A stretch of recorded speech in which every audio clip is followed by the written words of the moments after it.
And if you're interested in getting Lorehammer merch, you can go to Redbubble. You can buy t-shirts and support the show that way. Every t-shirt you buy gets a couple bucks in our pocket, so that's always nice. And you support the show through like spreading the word. You're walking down the street and someone's like, yo, you listen to Warhammer? I'm going to fight you. It's typically how I get that encounter. But you know what? Yeah. That just means you can buy more shirts because you get a lot of blood on them all the time. So yeah, exactly. Perfect scam. You can also get cool banners and like mugs and check that stuff. out. Yeah. Like Mekboys has on display behind Yeah, them. you can drink the blood of your enemies out of one of the mugs. That's always doable. Yeah. Give me one of them mugs. Yeah. You can use a banner to clean up all the blood from all the encounters you have with people. There's a lot of blood involved with our products. I'm sensitive. Yeah. Other ways to support the show is we have a Patreon. You can join the Imperial Tithe and help the show keep going. Ad-free version $2.50 and a video version for $5. So very affordable, especially in these trying economic times. Yeah, for sure. That's a sad sales pitch at the end. It's like you had me and then you made me sad. Well, that's why you should sign up to Patreon. Don't be sad. Don't be sad. Give us your money. Yeah, and when you sign up to the Patreon, you can join the live stream. There are a lot of fun people are in the comments right now yelling. We had a nice technical mishap that only the live stream will know about. So that's our little secret. You can also get in on those little secrets. There is also that call-in guest at the end of the episode as well from the live stream as well. So, yeah, love the call-ins. I think this episode we're gonna have quite a few call-ins. I don't have as many notes as I normally have. The topic of Krorks and Prime Orks. You know, there isn't a lot of information on them, but we can speculate a lot, and we can hope and we can dream together as we go down this rabbit trail of Orkolution. I've called it Ork evolution. If those are slow, like the orcs couldn't put those two words together. It's the opposite. It's not evolving; it's devolving. Well, you know, yeah, they devolve, they evolve. You know, when I was kind of looking over in the notes, there's kind of like the ups and downs of the orc cycle, and we might be on an upward trend of greatness. So keep your eye out. All I can see is green if you invest in it. Amazing. I can just imagine like some like orc who finds a top hat and he's like, I call it orc economics. I can just see it now. Step 1, I bash you with my club. Step 2, profit. Profit. So this episode we're going to be talking about the Krorks, and we're going to jump all the way back to the old ones and talk about the Brain Boys and the wars in heaven. And then we're going to talk about their de-evolution, and then we'll talk about some Pharaoh Boys and Mekboys, and with Mekboys comes evolution. And that'll bring us to modern 40k orcs, followed by Prime Orks, and we got a couple campaigns. You know, there's 2 honorable mentions of what could be Prime Orks, and 1 for sure. But yeah, it'll be a fun little episode to kind of go down the green with you. Up first, you know, I think it's only natural that we all have to provide an orc accent to do an orc episode. So I thought, let's have a runt herder from a different clan tell us all about what we're about to learn before we learn the Imperial. So I'll go up first, and you know, you're sitting around the campfire, your little grotling, a snotling, you're petting your little squig off beside you, and the runt herder is telling you this tale of your history. Oi! Listen up, you lad, and thing I'll tell you about the Brain Boys and the Krorks, the real clever boys from the war in heaven, you get me?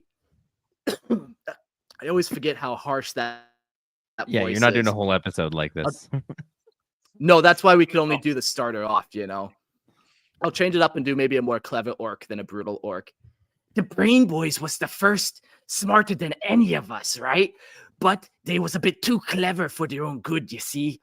They made the Krorks the mighty war machines that the orcs used in the great fight.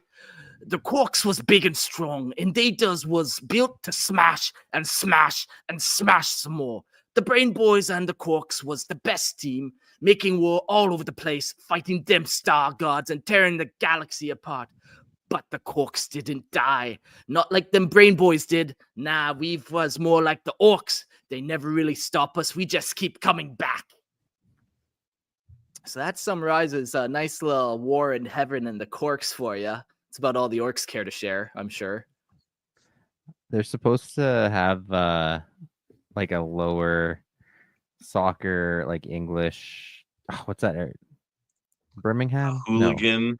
Yeah, like soccer hooligan hashtag accent. not all Orks sound like that, I'll have Mark, you know. You sound, but no, I was about to say you sound like Die Antwoord from like, it sounds South African. I was just thinking that. Yeah. I was like, he's like that guy from Chappie. Oh yeah, Yeah. fuck, that guy was great. Okay. Yeah, no, I think that's great Ork culture down there too. It really lines up. South African right. Orks, just terrifying. Christian, lay it on me, your Ork voice if you're so Right. good. I'm not saying I'm good. I wasn't gonna say I was gonna do better, but Now, as for us Orks, we was got something real special in the head, right? We don't need no fancy learning, nah. We just know how to fix stuff and make it go boom. Mekboys, they're the ones that make the best stuff, you see? It don't matter if it's a big Umi tank or just a bit of scrap. It's around us, it gets turned into something deadly. If the mechs is around, a big fancy spaceship is an Umi gun. The mechs will take it, smash it up, and turn it into something bigger and better. Sometimes to be big and too much better is to explodes. oh man, that is rough on the voice. Yeah, it's like throat fuck in a club or something. It's awful. But that's the way that works, right? What makes stuff work is by using what we got, and if it breaks, we just make it work again and better. Yeah.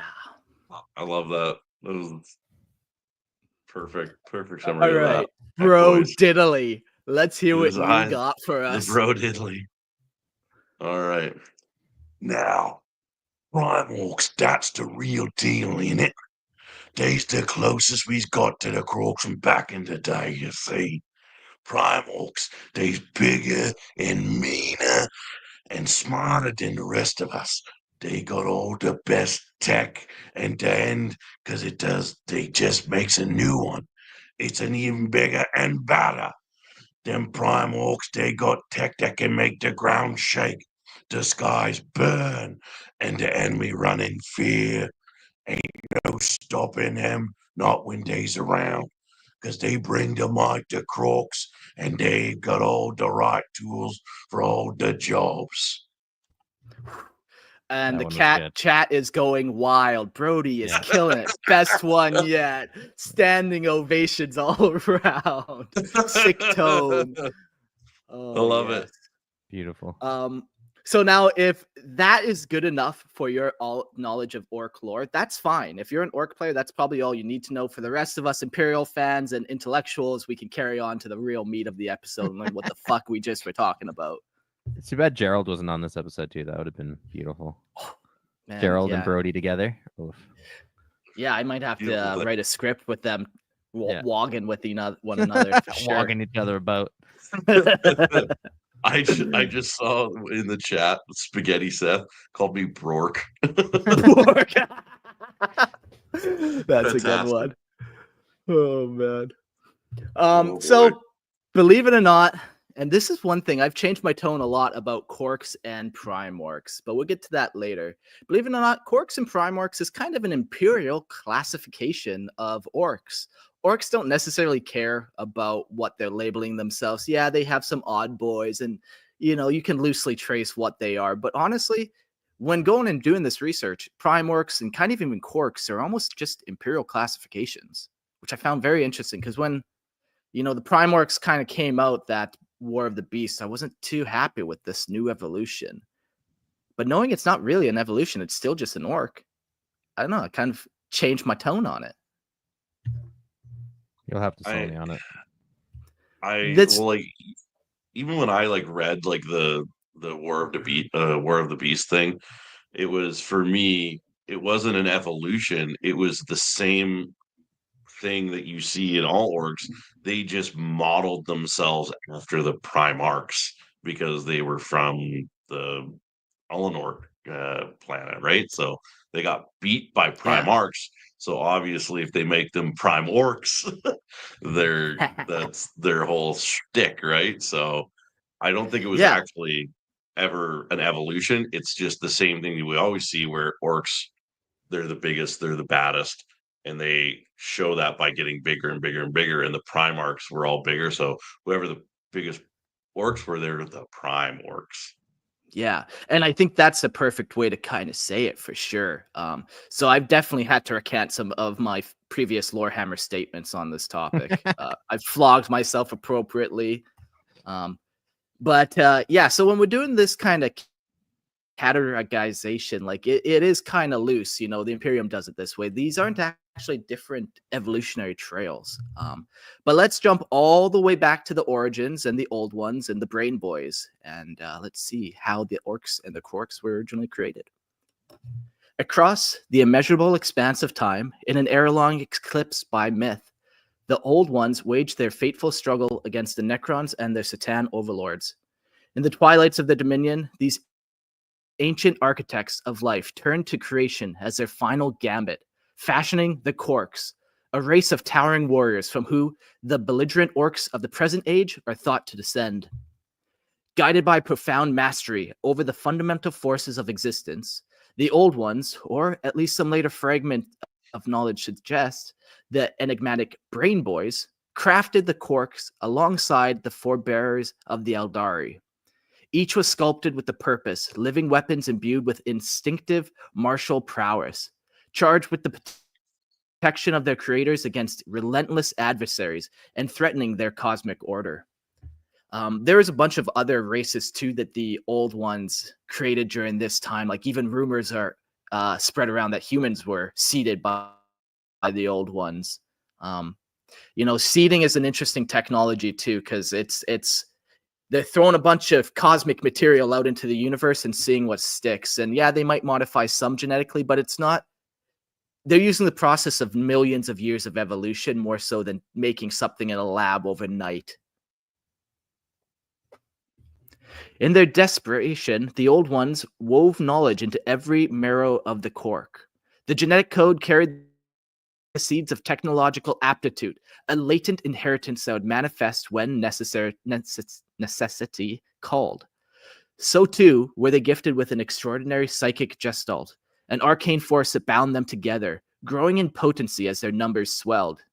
Thus, even the crude brutality of their later forms echoed of their primeval design persists. When an orc is born to be a Mekboy, he does not learn, but he remembers. His hands, guided by genetic memory, wields tools that with instinctive certainty, as if answering some forgotten decree. In this way, the legacy of the old one endures, an echo of lost wisdom carried from the brutish yet strangely enduring children of war. Yeah, it's a very cool origin story. I love too that, like, you know, the Eldar were one of their favorite psychic clients, but the orcs are just as psychic too. They have their whole WAAAGH effect, and you know, we won't go too heavy into that right now, but it's cool how psychic and how really that's what was needed to defeat the Necron at the time, the old ones thought. Yeah, and it's like antithetical to how Necron, right? Like the warp is like antithesis to the Catan and Necrons, so it's fitting as their chosen weapon against. I also love that it's like their genetic code is inherently like, oh, if you need something, you'll remember. You'll remember how to make it. You remember. Like Yeah. I would just love that. I'm like trying to figure out how to like build a box, and I'm like, oh, okay. I'm having just do flashbacks. Yeah, just Nam flashbacks and choppers going off. I only have You're having Comes the out wrong perfect kind every in my time. brain. Yeah. Wrong kind of flashbacks. Yeah. It's interesting how many different ways they kind of tried this way of learning out, because we also have the Jokero created by the old ones, and they have a similar but different type of memory where they kind of can just create stuff without even like knowing. It's just like, yeah, that's instinctual thing, and then all of a sudden they got a las cannon in their hands. Yeah, they just do it. just out of Yeah. nowhere. Pretty crazy. All right, let's get into the war in heaven. In an age so distant that even myth can barely grasp its echoes, the Old Ones strode as architects of existence, weaving the skeins of life and shaping the cosmos to their grand design. Before the Eldari took their first steps upon the path of sentience, before the stars bore witness to the dominion of lesser species, the Old Ones waged war against the Necrontyr in a cataclysmic conflict later remembered as the War in Heaven. The Necrontyr were one of the few self-aware races encountered by the Old Ones as they traversed the galaxy, yet they were wretched in their suffering. Born beneath the cruel gaze of a dying sun, their fragile forms were racked by its lethal radiation, their brief and agonizing lives a torment to their own existence. When they beheld the Old Ones, ancient, near immortal, untouched by frailties that plagued them, jealousy festered in their consuming hatred. Desperate to escape their torment, the Necrontyr sought the wisdom of their elder foes, pleading for the secret of longevity. But the Old Ones, in their unfathomable wisdom, or their cold indifference, refused. This denial ignited the first great interstellar war ever fought. With technology dwarfed by the supremacy of their enemies, the Necrontyr's efforts to claim the secrets of eternity were doomed. The Old Ones cast them back into the distant reaches of the galaxy, exiling them to the desolate stars of the Halo region. Yet, in their isolation, the Necrontyr's hatred did not wither. It deepened, hardening into an unrelenting thirst for retribution. As the millennia crawled by, their vengeful gaze turned toward a force as ancient and unknowable as the Old Ones themselves, the Catan. Oh man, the War in Heaven is so cool. It goes back and forth a good handful of times. In this go around, the Old Ones hand it to the Necron. They're still in their weak form. There was no need at this point to even make any client races. The other crazy thing to think about the War in Heaven is just like how long it is. Like we could be talking about millions of years this kind of galactic conquest the Necron were having, and then they're pushed back, and then once again they rally forces we're about to talk about. But it could have happened over millions of years. We don't really know. Yeah, it could have been like as big as or bigger than the current state of 40K. Like this was the only thing going on in the galaxy at one point. For countless ages, the Necrontyr had studied their sun and the celestial infernos that burned across the void. In their ceaseless search for power, they encountered the Catan, vast ethereal entities composed of pure energy, parasitic beings that drifted upon the tides of the cosmos, feasting upon the light of stars. Yet, for all their unfathomable might, the Catan were incomplete, unable to fully grasp the material universe. The Necrontyr, ever cunning, offered them form. From the living metal they'd called necrodermis, they forged vessels for these ineffable beings, binding them in physicality. In return, the Catan became the new gods of the Necrontyr, their radiant brilliance eclipsing even the terrible majesty of the Old Ones. As the Catan took shape, so too did their appetites evolve. No longer were they content with the cold nourishment of stellar energies. The pain, terror, and life force of the corporeal realm proved far richer, far more intoxicating. The Necrontyr had unshackled a horror beyond reckoning. Yet their gods offered them a dark salvation, the end of suffering, the annihilation of frailty. The Necrontyr, weary of their mortal burdens, accepted. They surrendered their souls to the Catan's design, their minds and flesh transmuted into undying necrodermis. But the salvation they craved proved a cruel deceit. In casting off their mortal forms, they forsook more than pain. They lost their very essence. Their souls were stripped away, their psyches hollowed, their wills crushed beneath the cold indifference of the new existence. They had sought eternity and found oblivion. But Christian, you might be wondering to yourself, I thought we were talking about Krorks. What does all this have to do? I was wondering that the whole time I was reading. This sounds like Necron. It is Necron. Well, one thing that we'll learn about orcs as we go through this episode is they are amazing mimics in which whoever they are fighting, they are going to start to mimic technologically. So we got to look, we got to put the orcs' first enemy, the Krorks' first enemy into the spotlight to see what they're capable of, to then understand what the orcs are capable of. And as we go on, the war progresses. Crazy. Thus were the Necron tier undone, and in their place rose the Necrons, soulless, immortal, and bound to their service of their star gods. No longer driven by hunger, fear, or desire, they became the instruments of the Satan's gluttonous wrath. Across the stars, the red harvests began, worlds scoured, civilizations silenced, the living reduced to mere sustenance for the insatiable hunger of the divine predators. The war in heaven, once a struggle between mortals and ancients, now became a holocaust of cosmic proportions. Faced with the nightmare they had long foreseen, the old ones wove a final gambit into the fabric of existence. They birthed new races, warrior species tempered with the flame of psychic beings whose very essence resonated with the energies of the Immaterium, capable of striking at the Satan's one great weakness. Among these were the Aldari, the Rashan, and the Knib. The old ones, long masters of the webway and the Immaterium's mysteries, bestowed upon their creations the knowledge of the warp, forging them into weapons of war against the soulless tide, the Necrons, and their god masters. But the old ones had underestimated the cost of their own design. The Immaterium, once a vast and unknowable realm of potential, began to shift. Responding to the raw emotions and collective fears of these new races, where once only whispers drifted through the warp, now gods began to stir.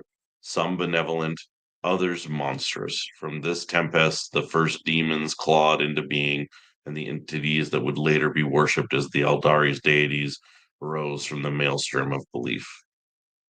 The war raged on, the old ones driving their creations forward in a desperate bid to stem the tide. The Satan and the Necron legions, sensing their vulnerability, sought a final means to sever the link between the material world and the Immaterium. The forged monolithic pylons, constructs of blackstone that disrupted the psychic weave, silencing the power that had been turned against them. And yet, even as this struggle reached its crescendo, an unforeseen horror arose from the Immaterium itself. Yeah, crazy. It's all the old ones' fault. They classic All the old psyker. ones They did fart, but yes, they it did. is their fault too. It's a classic. They tried to overpower. They tried to tap too greedily, too deep into the warp, and then they all of a sudden created demons and woke up all this chaos upon themselves. The demons back then were very different as well, which we'll get into. They're kind of wild, the enslavers. Yeah. The other wild thing about that is, what do you think? Like the Satan, like we talk about soul levels and stuff, and like Tau, we know have no souls, and like okay, so Eldar, Necron must have been tasty for the star gods to eat them. What's it like eating an old one's soul? Was that even better? Was that the Satan's motivation of this all? Yeah, can you imagine just the soul of an immortal being who's lived lifetimes upon lifetimes? Slurping out that frog brain. It's delicious. Confirmed. You ever had The truffles? French. Very similar to truffles. Very similar. No, eating orc is like eating truffles, and eating old one is like eating frog legs. Or bootstraps. There you go. Yeah. Frog legs. Yeah. I was gonna say the French are confirmed Catan. Oh, oui. I am a star god. Yeah, They all have a French accent. Little known fact. It's a terrible Quebecois French accent. I wouldn't put it past GW to do that. The English French rivalry. Never. So the war continues. The enslavers, parasitic entities of the warp, descended upon the galaxy. Drawn by the burgeoning psychic potential of the old one's creations, they wormed their ways into the minds of mortals, using them as living conduits through which to manifest into the psychic physical realm. What had once been a war for survival became an apocalyptic struggle against a tide of horrors beyond reckoning. The old ones, their great experiment turned against them, faltered at last. In a final In their final desperate throes, they sought to create yet more species to stem the tide. Among them, the brutish instinct-bound Krork and the cunning mimic Draco. Although it was too late, the enslaver's plague swept across the galaxy, consuming all in its path. Civilization crumbled, and the old ones, once the unquestioned masters of creations, were undone. Their fate lost to the abyss of time. Some whisper that they perished in the devastation. Others claim they fled, vanishing into the void beyond their stars, leaving only the echoes of their works behind. The Necrons, bereft of their prey, turned upon the gods. In a final act of defiance, they shattered the Satan into fractured shards, enslaving their former masters as the weapons of war. But they had no empire left to rule. Weary of eons of battle, their civilizations in ruins, they chose to slumber over conquest, entombing themselves in the vast crypt worlds to await a distant age when the stars would again be ripe for dominion. Thus, the war in heaven, leaving the galaxy as scarred and forever changed. The Mekboys, once a great dominion of the old ones, became the Eldari's inheritance. The Immaterium, a once realm of limitless potential, had become a seething cauldron of chaos and horror. And the Necrons, architects of their own doom, slumbered beneath the sands of forgotten worlds, dreaming of a future which they might rise again and reclaim what was lost. But the old ones were gone, and their legacy, both wondrous and terrible, endures in the echoes of creation itself. Yeah, what a world. That war changed everything for everyone. Planets were destroyed, planets were terraformed as well, and then destroyed over eons of time. And no one really wanted demon plague. Crazy. Nobody wants that. A demon plague, yeah. But after all that and through that, the Krorks found their place, honestly, and what happened to them was kind of interesting. Even they kind of lost in the end. Like, everyone kind of lost in the end, because they were created to fight the Necron, and then the Necron ultimately just slumbered. And what happens to an orc when he has no one to fight, we'll find out. But let's first talk about the actual Krorks and they're kind of cool. All I can think of is like an introspective orc. Why does orc fight? Why does orc WAAAGH only fight?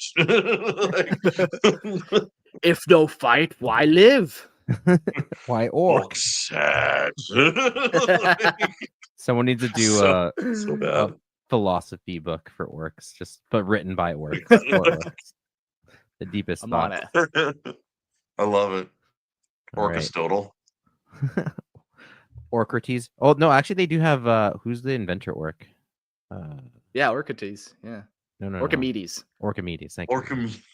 Yeah. I He is love he is a character, yeah. But you can have all the greats. All the greats. All right, Good. let's finally get to the reason we're all here. Krorks. Krorks. How do you pronounce Krork?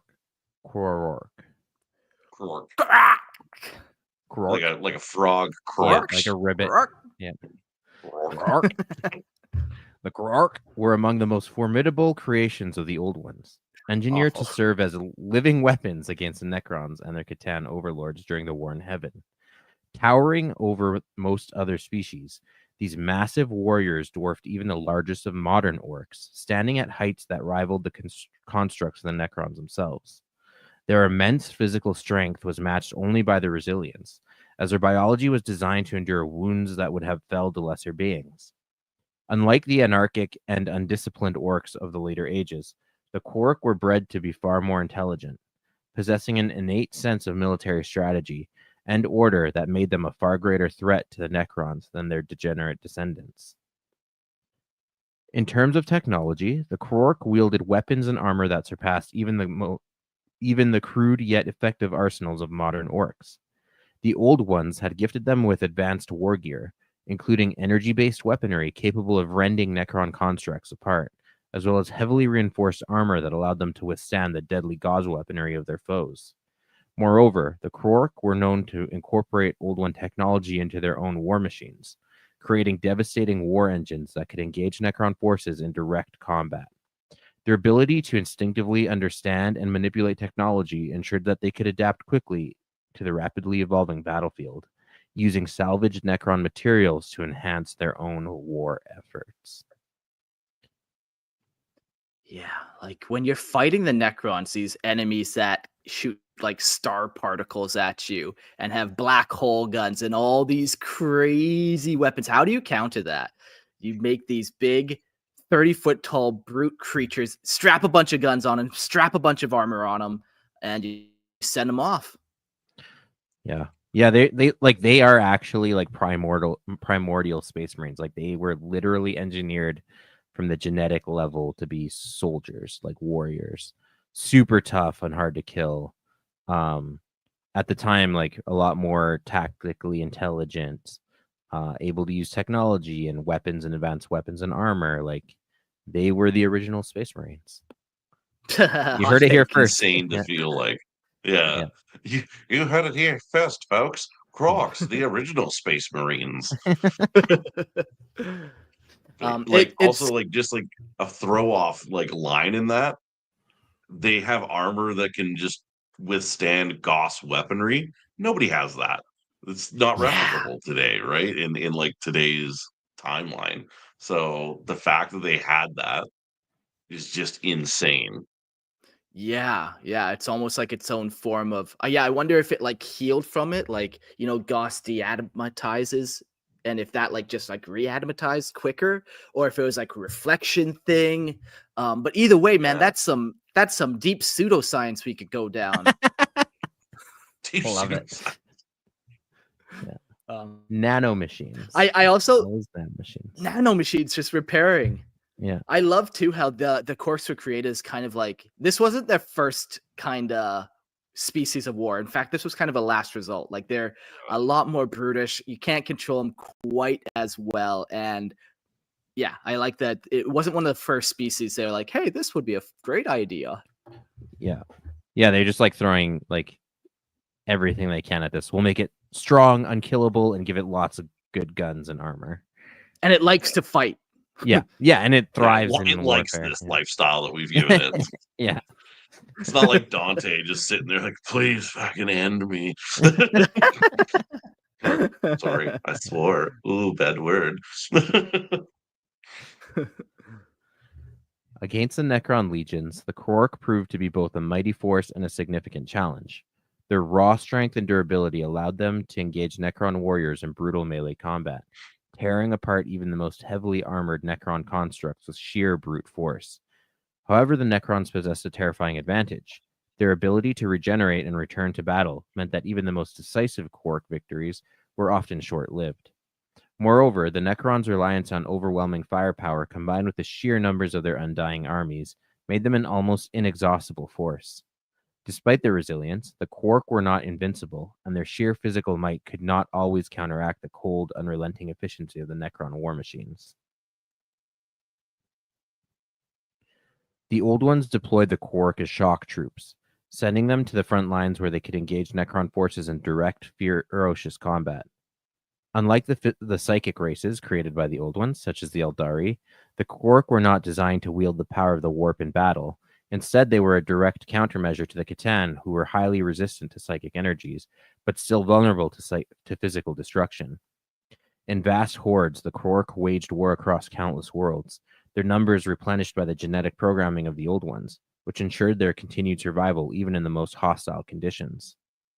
Though they lacked the subtlety or arcane knowledge of their Old Ones' creations, the sheer durability and martial prowess made them one of the most effective weapons against Necrons. Yeah, even like not just the fact that they're really hard to kill, but if you do kill them, you just got to bide your time, and then your forces will also replenish too, which is also like a crazy advantage. Like they're a self-regenerating army. Takes a little longer, not like a Necron regeneration, but like time regeneration. Yeah. That'd just be terrifying. Just a Krork just grows from the ground. It's so oh quick. My God. Stop. Yeah. No, they're a perfect counter, really. Like as much as there could be one against Necron who have no real counter, like they reproduce super quick. They're not gonna get stopped by just casual weapons or anything like that. They're just too deadly, too dangerous. Yeah, facing off against them would be like absolutely terrifying. Just like a juggernaut of like will not die, will not stop. Just imagine a WAAAGH, like a mob of 30 boys, but each one of those boys is 30 feet tall. Yeah. Yeah. And like wearing like orc armor is surprisingly advanced, especially like when it gets to the higher stages. But yeah, like wearing advanced armor, they're not just like strapping metal plates to themselves like the orcs that we get to know. Like a lot of the art that depicts Krorks, I don't think any of it's official. Maybe one piece is, but it definitely their armor looks very advanced. Yeah, sleek. Like it still has crude paint jobs and spikes attached every now and again, but it's very clean still underneath lines and like, advanced. Yeah. You can brutal. You can just look at things and you're like, that's fancy. That's advanced. Like, That's fancy. Better than anything I got. And it still has like a brutal look to it, but it's definitely a lot cleaner and more advanced. It's not just like salvage. Yeah. I wondered too back then if the Krorks kind of had grots and gretchens and snotlings and kind of those other orkoids, or if that's more over 60 million years that Spungus has kind of spawned these other things. Spungus. Disgusting. How do you think they reproduce? They come Fire on fungus all over the fucking place. mushroom. Right. What do you guys think? Don't step in that. Don't step in that spungus, son. You're gonna drag Krorks into the house. Do you think those other kind of minor evolutions existed, or? I don't know if we know enough about the Krorks to say for sure. I don't know. Gretchen can be pretty cunning, so there could be an argument made that they were, possibly like more intelligent in the past, like during the Krork era. But also, I don't see what purpose they would have either, because Orc society isn't independent at that time. It's like they're like engineered as a military force. So Orc culture was military orc culture forces back still then. need like support. Support units. But you have other species. You have like everything that the old ones created, right? So, and that's the other question. And even though the old ones themselves were supporting with weapons and stuff. Right, exactly. So again, like it's just a question. I'm not saying yes or no because we don't know. It's not answered. But did they work together in tandem with each other? There was someone in the comments that asked something along the lines of like the orcs served at the discretion of the Eldar, and the Eldar were more like the brains of the operation and like commanded the orcs or Krorks. Again, like we don't know how their armies operated. Did they just send them as like big units of their own kind, or did they do mixed unit tactics? We don't know. We can speculate. Sure. We can pretend mentally, but literally there's just no. And I do. You could come up with convincing arguments for one way or the other. Yeah. But imagine just like 3 or 4 Krorks and like 5 or 6 Eldari like warriors and like a couple and like a Chikaro and just all running in like a small unit fashion. Something I would think they would operate. Yeah. Like an argument superhero poses. For the mixed unit tactic, one would be something like the Covenant, where you have like grunts and elites kind of working in tandem, and hunters and jackals, right? Anyone who's familiar with the Halo. prophets are the old ones. Yeah, you could have a setup like that where like each kind of species knows its role and they kind of like adapt to what they're built for. Or like I said, they could have like your own, we're just going to send a cluster of Krorks at this like hard target that just won't break. And then we'll send in Eldar troops after to do mop-up operations or something like that, right? Like, you could rationalize. I'd imagine too, like all of it. Yeah, and just like 40K, like almost anything can happen. I'm sure all these happened over the millions of years of this war in heaven. Sure, they tried different techniques. Oh, it didn't work that way. Oh, the Krorks keep killing the Eldar as well after they kill all the Necrons. So yeah, exactly. Like, how much did they synergize? How well did they work together? How much independence did they have as units? Even the Eldar, were the Eldar like able to free think, or were they like a little more under control of the old ones? We don't know. Yeah. You never I know. like to think I like to definitely think that it was just the Krorks back then. It wasn't like the whole different spore society with, grots and squigs and Yeah, all that. and that's where I tend to lean towards too. Is Yeah. like that came later. Yeah, yeah. As the war, But yeah, oh, super sorry. cool, man. Oh no, go for it. I had one more paragraph. Sorry. As the war in heaven neared its end, the Krork, like many of the Old One's creations, were left adrift in a galaxy now consumed by chaos and ruin. The fall of their creators led to their gradual degeneration into the primitive and war-hungry orcs of the modern era, their once great empire lost to time. Yet echoes of their former might can still be seen in the orcs of today, glimpses of the unstoppable warriors they once were. If any Krork remained in their original form, slumbering on a forgotten world, their reawakening could spell doom for any who dared to challenge them, perhaps even the Necrons themselves. Cool.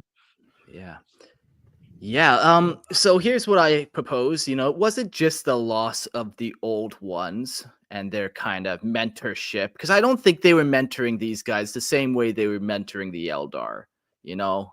I think their kind of fall and their degeneration is more so to do with who they're fighting, and they no longer were fighting Necrons, so they no longer have the need for the craziest weapons. Maybe they're just fighting each other, and sticks and stones are good enough for millions of years before more species evolve and get powerful. Yeah, that's actually kind of a cool theory. I didn't think about it that way. I was gonna say they probably devolved because of neglect by the old ones. Like they were purpose-built weapons, and what do you do when you no longer have a war? But I think you're right. Like you said, they adapt to their enemies. So if their enemies aren't particularly advanced, or not as advanced as a Necron, they don't really have a reason Yeah. to fight at that level. Yeah. It's not good for orc society to not have war. Stonks go down. Yeah. Yeah. When we get to Prime Orks too, we see another little spike of interesting activity in the galaxy around that could cause who was around then, but we'll get to that later. Let's talk about the de-evolution of the orcs and what happened to them after the war. Absolutely. In the aftermath of the war in heaven, the once mighty Krork found themselves leaderless and scattered across the war-ravaged galaxy. With the old ones annihilated and their vast empire reduced to ruin, the Krork who had been bred for discipline and warfare began to fragment. Their once cohesive armies broke down into smaller war bands, each following the strongest among them. But without the guiding hand of the old ones, their organizational structure crumbled. Over countless generations, their genetic programming, once designed to maintain order and strategy, began to erode, giving rise to the wild and chaotic nature that would define the orcs of the future. The greatest of the Krork warlords fell, their vast knowledge lost, and in time, the towering, disciplined warriors of the war in heaven devolved into the savage, instinct-driven orcs known today. Despite this regression, the genetic legacy of the Krork ensured that the certain traits persisted across orc generations. The innate ability of some orcs to understand technology, the Mekboys, remained, allowing them to maintain a crude but effective level of technological prowess.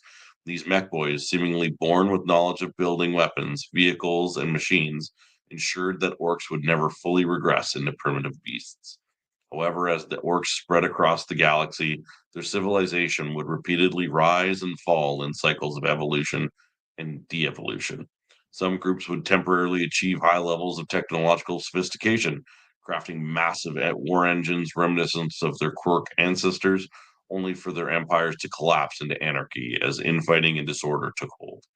This cycle of growth, spread, and collapse became a defining feature of orc society, preventing them from ever reaching the heights of their Krork forebears, but ensuring their continued survival. This is kind of almost like, the Krorks are like that orc saying, where if all orcs could just get together and unite, they'd be so powerful. This is like the story of that, where they're not, though. They warlike.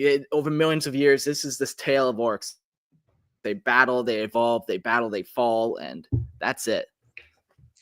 And then also too, where it said like they started, their armies, split up into these smaller war bands and everything like that. And how did they become orcs? Like, how did they de-evolve? Well, I bet you some of those small war bands were trapped on planets that didn't have any other life on them, really. That um, Yeah. like They smart killed life. everything already there. They had killed They killed everything. Yeah, everything. exactly. So over however many generations would the Krork just start to like de-evolve? Like, well, we can't actually power our weapons anymore. Well, we can't wear our powered armor anymore. Well, we don't have any Stick do gunpowder. trick. Sticks Like, are good. Rock better. Or Krork hungry. yeah. Yeah, Like, and during this this is gigantic de-evolution. yeah, and during Oh. just this age too, like it's that de-evolution, but then also this is where I imagine maybe some orcs de-evolved way too far, and that's where we get grots, where those guys were just alone on a planet with no real food source, and maybe other parts kind of like were on dense jungles and kind of became more squigoffs and stuff as they kind of eat around, and it just over millions of years a lot can happen to a race of fungus. Also, fungus just like shed fungus spores, right? Like just living. You shed enough fungus spores in one spot, those fungus spores are going to create more fungus, and maybe not necessarily the fungus you think they're going to create based off the planet they're on. Like, Yeah. maybe there's a planet that like they were on, and it basically had like other life that the spores infected, and that's how you got squigs, or that's how you got Gretchen, or whatever, right? So Sure. all sorts of stuff like that could have been. All I know, man, is mushrooms are scary. I was gonna Mushrooms go are on a mushroom trail. Like, you ever hear of how like mushrooms they have like that mycelium where it's like almost all connected? It's almost very Ork WAAAGH, where it's like, yeah, you got orcs, but it's all still kind of connected and powering and talking to each other. Very kind of strange stuff. Yeah, fair. I'll finish this off here. I got one more paragraph. Over the next millions of years, the orcs spread across the galaxy, growing in numbers and adapting to every environment they encountered. While they had lost the discipline and grandeur of the Krork, they retained their brutal resilience, warlike instincts, and ability to repurpose any technology they found. Empires would occasionally arise, led by powerful war bosses or particularly cunning warlords, but these would always fall to infighting, ensuring that the orcs would never again reclaim their former greatness. And yet, the possibility remains that given the right conditions and the right leader, the orcs could one day rekindle the strength of the Krork, uniting under a warlord powerful enough to bring order to the chaos, the challenging even the mightiest powers of the galaxy. Cool. So T-Freeze asked a question: if they're fighting each other as Krorks, wouldn't they stay Krorks? I like to think that some or most left the galaxy. Yeah, I just think like orcs are just as happy to fight each other with a stick than they are with a giant laser cannon of epic proportions. They don't need the same level of destruction, so they just go on that downward trend where eventually, why waste time building machine when stick do trick? Stick to trick. Yeah, I love it. And over time too, you got to think like why aren't there any Krorks left? And there very well may be some hidden somewhere, kind of like we were saying, like locked away in some deep slumber, waiting to be like reactivated. Unlikely, but it's possible. I just maybe locked away in like whatever, but I think you need that enemy in order to reach that core. Sure, I'm saying something along the lines like if maybe the old ones maybe put them in stasis, or sure, okay. somehow, Trazen got them before. Has a bunch. Yeah, that'd slept. be cool. Yeah. But aside from that, it could be that like the original Krorks just like get killed off over time, right? Like a bunch of lesser orcs, maybe one stage less evolved than a Krork kills the old Krork and then becomes a new war boss, right? And like just over time, like a more degenerate orc kills that orc boss, right? And then so on and so forth. So eventually you will also kill off all the original Krorks too. That's fair. Especially if they fight all the time. Yeah, I was also gonna say like, I have like this like imagination in my head that there is in the webway somewhere, because that was the old one's thing. They had the webway.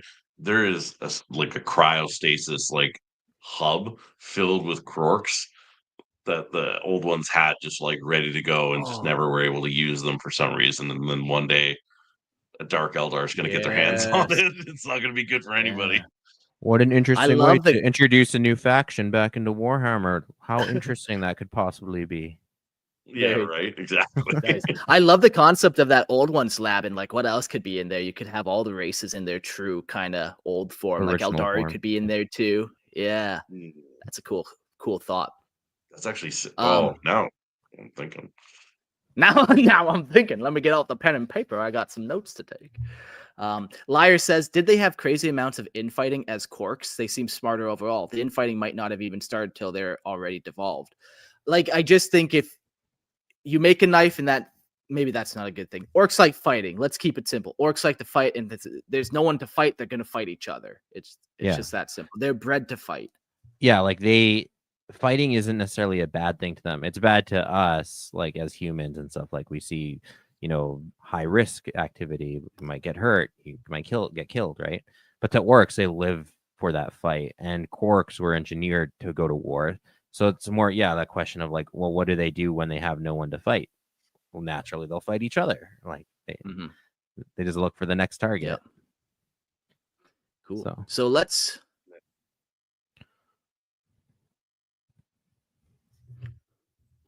Yeah.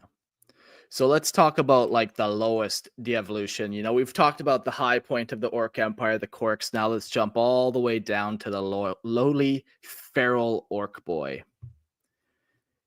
Feral boys are the most primitive and savage form of orcs, existing in brutal warlike societies on untamed worlds where technology has been lost or barely understood.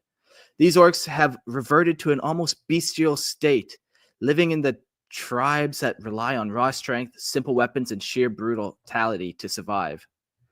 Without the influence of Mekboys or advanced war bands, feral boys, or advanced war bands, feral boys fight with crude axes, spears, and bows, hunting with massive beasts of their world and waging war constantly against each other. Despite their lack of technology, they are no less dangerous, perhaps even more so, as their sheer aggression and endurance allow them to overwhelm foes through relentless numbers and unbreakable determination. Even in the most primitive state, however, the inherent nature of orcs ensures that some level of technological advancement is always possible. Over time, certain orcs will begin to recall instinctual knowledge buried within their genetic memory, leading to a new rise of a Mekboy or Weirdboy. These individuals introduce rudimentary firearms, vehicles, and crude but effective war machines, slowly elevating the feral boys into more advanced states of warfare. This process can take centuries or even millennia, but is inevitable. No matter how savage the orcs become, their natural ability to innovate, build, and organize for war will eventually propel them back into the galactic stage. It is a cyclical pattern of regression and resurgence that makes the orcs an enduring threat across the millennia, ensuring that even a new world where thought to be free of orc influence may one day spawn a new orc warband.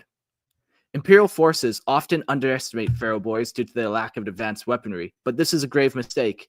These orcs are still just as strong, aggressive, and impossible to kill as any other, and their numbers can swell rapidly in the right conditions. A feral orc tribe left unchecked can grow into a massive horde and conquer vast swaths of the world before eventually developing a means to reach the stars once again. Many great orc empires have begun as mere feral boys on some forgotten death world, only to rise into interstellar threats once they rediscover the tools of war. Thus, the cycle continues. No matter how many times the orcs are shattered and driven back into savagery, they always return bigger, stronger, and ready for another great WAAAGH! Gazkill is a great example of how quick this evolution can really take place.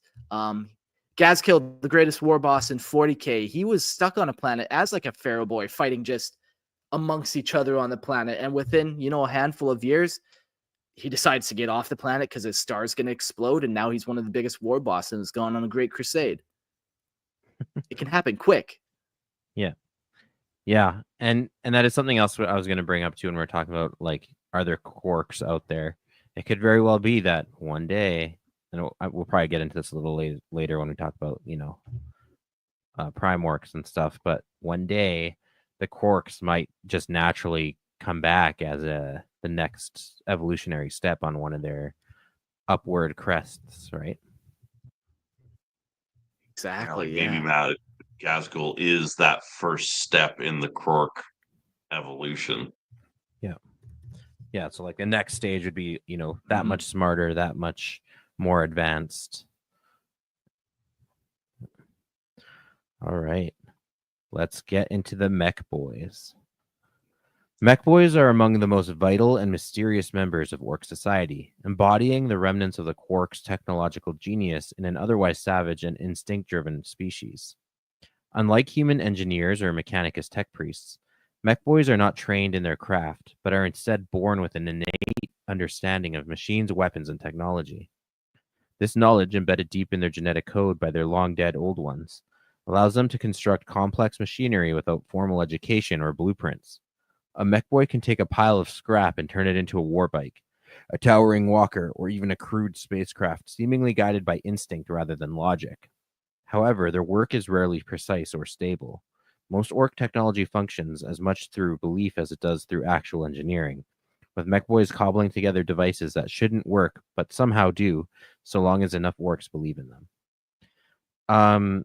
Yeah, it's interesting to note that this like instinctual creation of things is very advanced. Sometimes it might be unstable, but what they're able to do, like what is that, like, is it a warp cannon or something that the Mekboys can use that fires like grots through the warp? What do they call that weapon? Yeah, that like snot attack gun. Something attack gun. Shock attack gun? No, maybe shock attack gun. Shock attack, Maybe. Anyways, they're able to develop like really advanced tech, like stuff that like even breaks the brains of like the most advanced Imperial tech marines or tech adepts. Like they're able to like mess with the warp or like do like advanced plasma technology or just stuff out of reach out of other species, and they're just doing it just like, hey, this kind of like looks like it fits together. I'm just gonna screw these two bolts and see what happens, right? But yeah, like I could just imagine like an Ork Mekboy.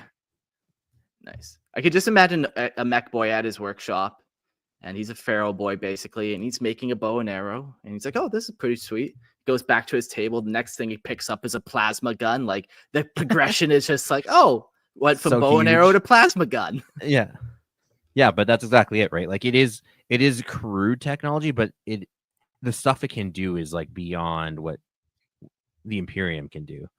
Like they can even move like moons when they get sufficiently advanced. Despite their crude, the shock attack gun, by the way, is the correct one. Yeah, it shoots things through the warp. Yeah, like I'm at like the Imperium can't do that. They can like create something big, like a portal big enough to send a ship through, but they can't create like a stable portal at the size, just throw a grot through it and like target it at something very specifically. Right. And then carry it around and not have it like attached to some huge generator for power. Right, exactly. Like just the things they can do, just mind-bogglingly advanced, yet also super crude and unstable at the same time. Yeah. It's like building a nuclear reactor out of like a mini fridge. Just like, oh yeah, it just came to me in a dream.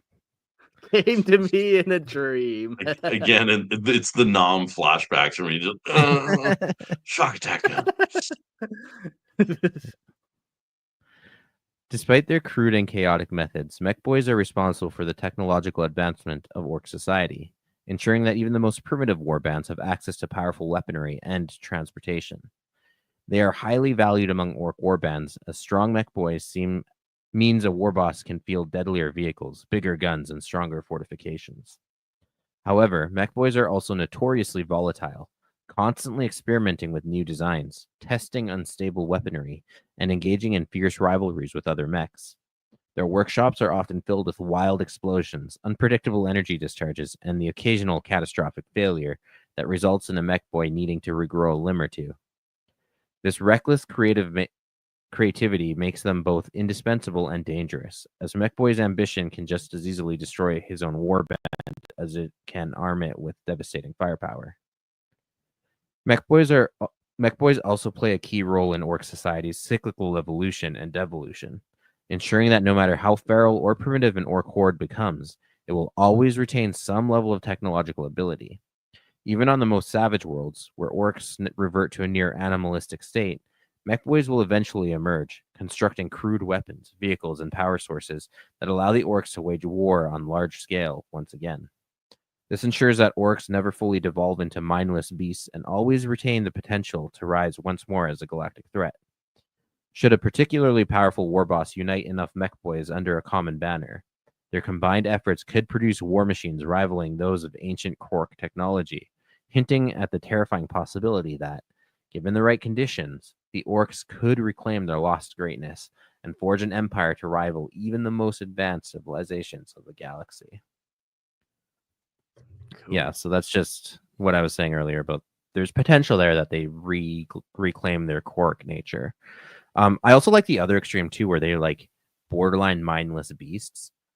That could make for some cool storytelling, you know, like you can't even talk in it, like, you know, just a wild orc ravaging maybe like a feudal world and like just snatching villagers in the jungle or something, right? Like, Yeah. Just the orc in the night. yeah, exactly. Like just this unkillable beast that wrecks villages. Slowly growing in size. Dude, I'm telling you that like orcs like everybody has like this comedy of like, oh, they're orcs. They've got a Cockney accent and they're kind of silly. Dude, imagine a feral orc and you're in a feudal like imperial world and there's just like this gigantic green creature with fangs that hangs out in the woods and you got to make sure that you're all inside at night because it'll fucking come in and get you. Yeah, like Yeah. imagine a bear, a tiger, and a gorilla all bred together. That is Careful. not an orc, but I like it. Yeah. What do you call this creature? It's Man, a bear, feral orc. tiger. Man, Bear, bear, tiger, pig. bear. Oh man. my The gosh. Mekboys are pretty interesting too. They're one of the main ways that the old ones kind of bred into this genetic intelligence. There are other examples like pain boys who know how to do a similar thing, but with biology instead of technology. They have runt herders who have the genetic memory of, like, you know, we did that little runt herder script at the beginning. They know the history and the kind of how to herd grots and gretchens and do kind of stuff like that. They got pig docs, they got herdas, they got a couple other ones, but they're not quite as sophisticated. Like a herder. Oh, so you know how to herd up some Gretchen. Good for you, little guy. Like, it's not really I knowledge. always, That's not a trade, okay? I always pictured like runt herders as like daycare workers. Like they're herding little Gretchen. They're basically just little kids and trying to teach them the ways of the orc. Yeah. Just the daycare smashed after every day. Right. All right. Do we want to talk about the evolution? Mhm. All right. Yes, because it's What are in the the- script. Well, okay. And only I'm because just it's trying, in the script. trying to just. Okay, I was trying to have a seamless transition. Not Not on this anymore. show. Your segues have to be so on point. They have to be so descriptive and imaginative. Right. All right. Over the millions of years since the war in heaven, orcs have undergone countless cycles of evolution, de-evolution, and resurgence, resulting in wildly varying power levels across different periods. In the ancient past, some orcs still retained fragments of their Krork heritage, forming warbands that towered over lesser creatures and wielded technology that rivaled even the greatest empires of their time. However, as the orcs spread across the galaxy, their culture fragmented, and their once mighty war machines fell into disrepair. Natural selection favored those who could thrive in a state of constant warfare and adaptation, leading to the rise of the modern orc. brutal, cunning, and a durable warrior, far removed from the towering Krorks of legend. Over time, the orcs as a species stabilized into the form most commonly seen in the 41st millennium. The typical orc boy stands over 2 meters tall, tough enough to withstand injuries that would kill most creatures, and possessing an instinctive understanding of combat. While some individual orcs grow larger and more powerful due to prolonged fighting, eventually becoming knobs, war bosses, or even monstrous warlords. The species as a whole has settled into a relatively stable power level. The structure of orc society ensures that their populations remain in a constant state of war, preventing any single group from evolving too far beyond the others. Despite this, genetic throwbacks to the Krorks do occasionally emerge, producing rare individuals of terrifying strength and intelligence who far surpass normal orcs in size and capabilities. These Prime Orks are quite powerful as the legendary are not quite as powerful as the legendary Krorks, but they are still a cut above even the mightiest war bosses. Towering over their kin, they possess a mix of brutal cunning and instinctive technological knowledge, allowing them to rally vast WAAAGHs and construct war machines beyond the crude, ramshackle designs of most Ork Mekboys. Some believe that these prime orcs emerge when the orcs face particularly powerful foes, as their latent genetic potential reacts to the scale of the conflict. Though rare, their existence serves as a reminder that the orcs have never truly lost the power of their ancient ancestors. And given the right conditions, the galaxy may one day see a return of orcs on par with the Krorks of old. Yeah, cool. So this is where we kind of got our modern orc culture. It's interesting that it was able to standardize to some degree. Like, I wonder how back the clans actually go, like snake bites and, you know, goths and all that. Yeah, how far back does it like they were created 60 million years ago and they've just de-evolved into this, but like their evolution into what you can't really say de-evolved because like they're not really the same thing anymore because there's like squigs and Gretchen and grots and whatnot Yeah. where they're a different thing now. So how far back does that history go and where do the two lines intersect, right? Yeah. Yeah, and then even that history, like how accurate would it be, like if they did know it, like are the Goths, their old name for the Goths was just like the word black, you know, and then it was like you know, just different like little subtle variations like that. So their kind of like main concepts and cores go back a long way. Like maybe the mech boy was called a tech boy at one time, and how far back does that go? Like who fucking knows? But it definitely seems to have stabilized, and at least for 10,000 years, it's kind of had the same kind of vibe, orc culture. Fuzz in the chat there says maybe the clans used to be Ork chapters, legions, regiments. Sure, you know that's a maybe. We'll give you a maybe on that one. Yeah, everything on this episode is a maybe. Yeah, You for get sure. a maybe. You get a maybe. It's just the whole time. Yeah, So exactly. let's dive into modern 40k orcs. And orcs are one of the toughest and most physically powerful species in the galaxy. Designed for nothing but war, even the smallest orc boy stands taller and broader than an average human, with dense muscle and thick green skin that allows them to shrug off wounds that would cripple most beings. Their bodies heal rapidly, and they can survive injuries that would be fatal to nearly any other species, losing limbs, taking direct hit of high caliber rounds, or even being set on fire only fuels their desire to fight harder. The larger orc gets, the stronger and tougher they become, with the biggest war bosses capable of wrestling monstrous beasts into submission and crushing armored warriors with a single blow.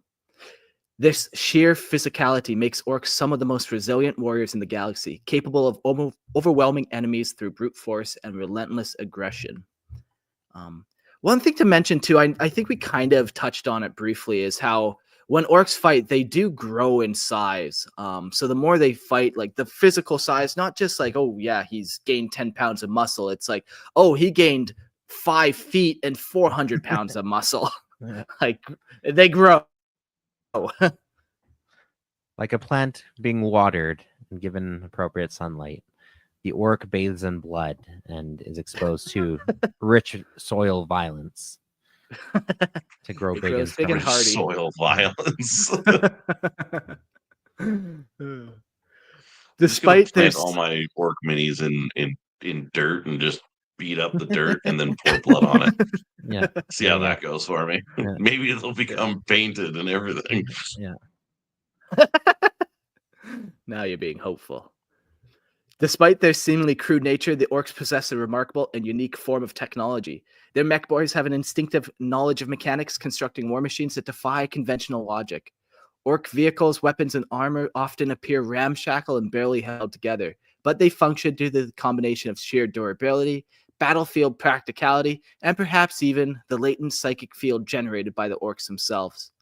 This technology is brutally effective, ranging from massive battle tanks and walkers to devastatingly powerful energy weapons and starships.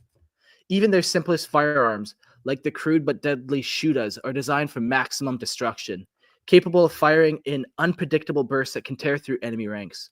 While orc technology lacks the precision of the Adeptus Mechanicus or the sophistication of the Eldari, it is robust, adaptable, and thrives in the chaos of battle. At the heart of orc society is their unique culture, a brutal and war-driven way of life that defines every aspect of their existence. Orcs live for combat, and their entire society is structured around strength, dominance, and battle. Clans and warbands constantly fight amongst themselves, with the strongest orcs naturally rising to power through sheer brutality and charisma. Their culture is built around instinctive behaviors, respect for strength, love for the loud noises and explosions, and an almost supernatural belief in their own superiority. This belief fuels their infamous WAAAGHs, a psychic phenomenon that unites orcs under powerful war bosses, creating an unstoppable tide of destruction that sweeps across the galaxy. Orcs do not fear death, for they know that as long as there are orcs, the fight will never end. To them, war is not just a necessity, it is the only way to live.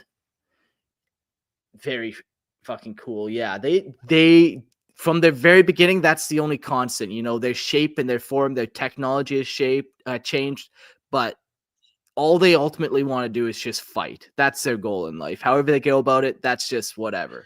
Live to fight, fight to live. Mm-hmm.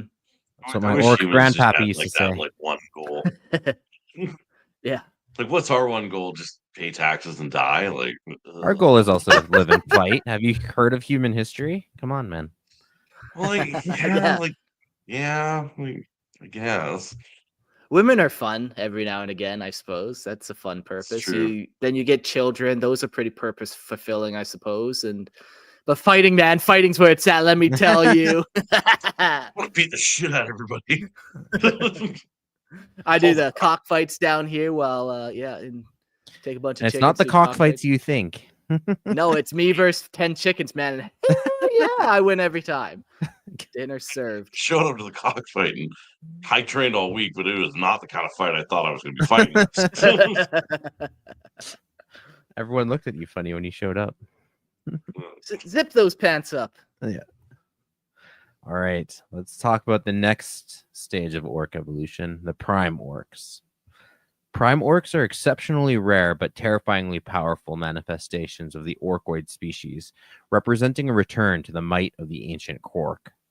Unlike the common orc war boss, who grows larger and stronger through battle and dominance, Prime Orks emerge under extreme circumstances, usually when the WAAAGH energy of a massive orc war spreads across a world or even a sector. These beings stand far larger than any regular orc, often surpassing even the mightiest war bosses in both physical power and intelligence. Unlike their more brutish kin, Prime Orks retain a level of tactical cunning and leadership that echoes the strategic minds of their Krork ancestors. While still deeply embedded in orc culture, they display a terrifying level of focus and purpose, rallying vast hordes with an almost supernatural authority and crushing opposition with overwhelming force.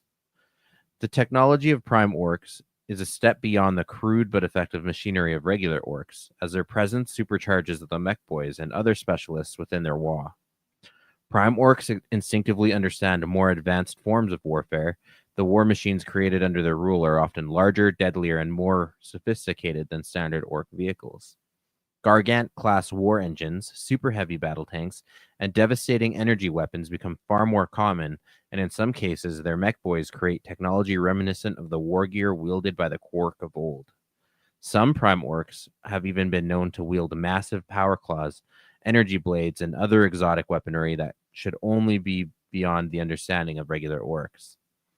Their presence accelerates Ork evolution, creating an ecosystem of war where their armies become stronger, they're disciplined, and vastly more dangerous.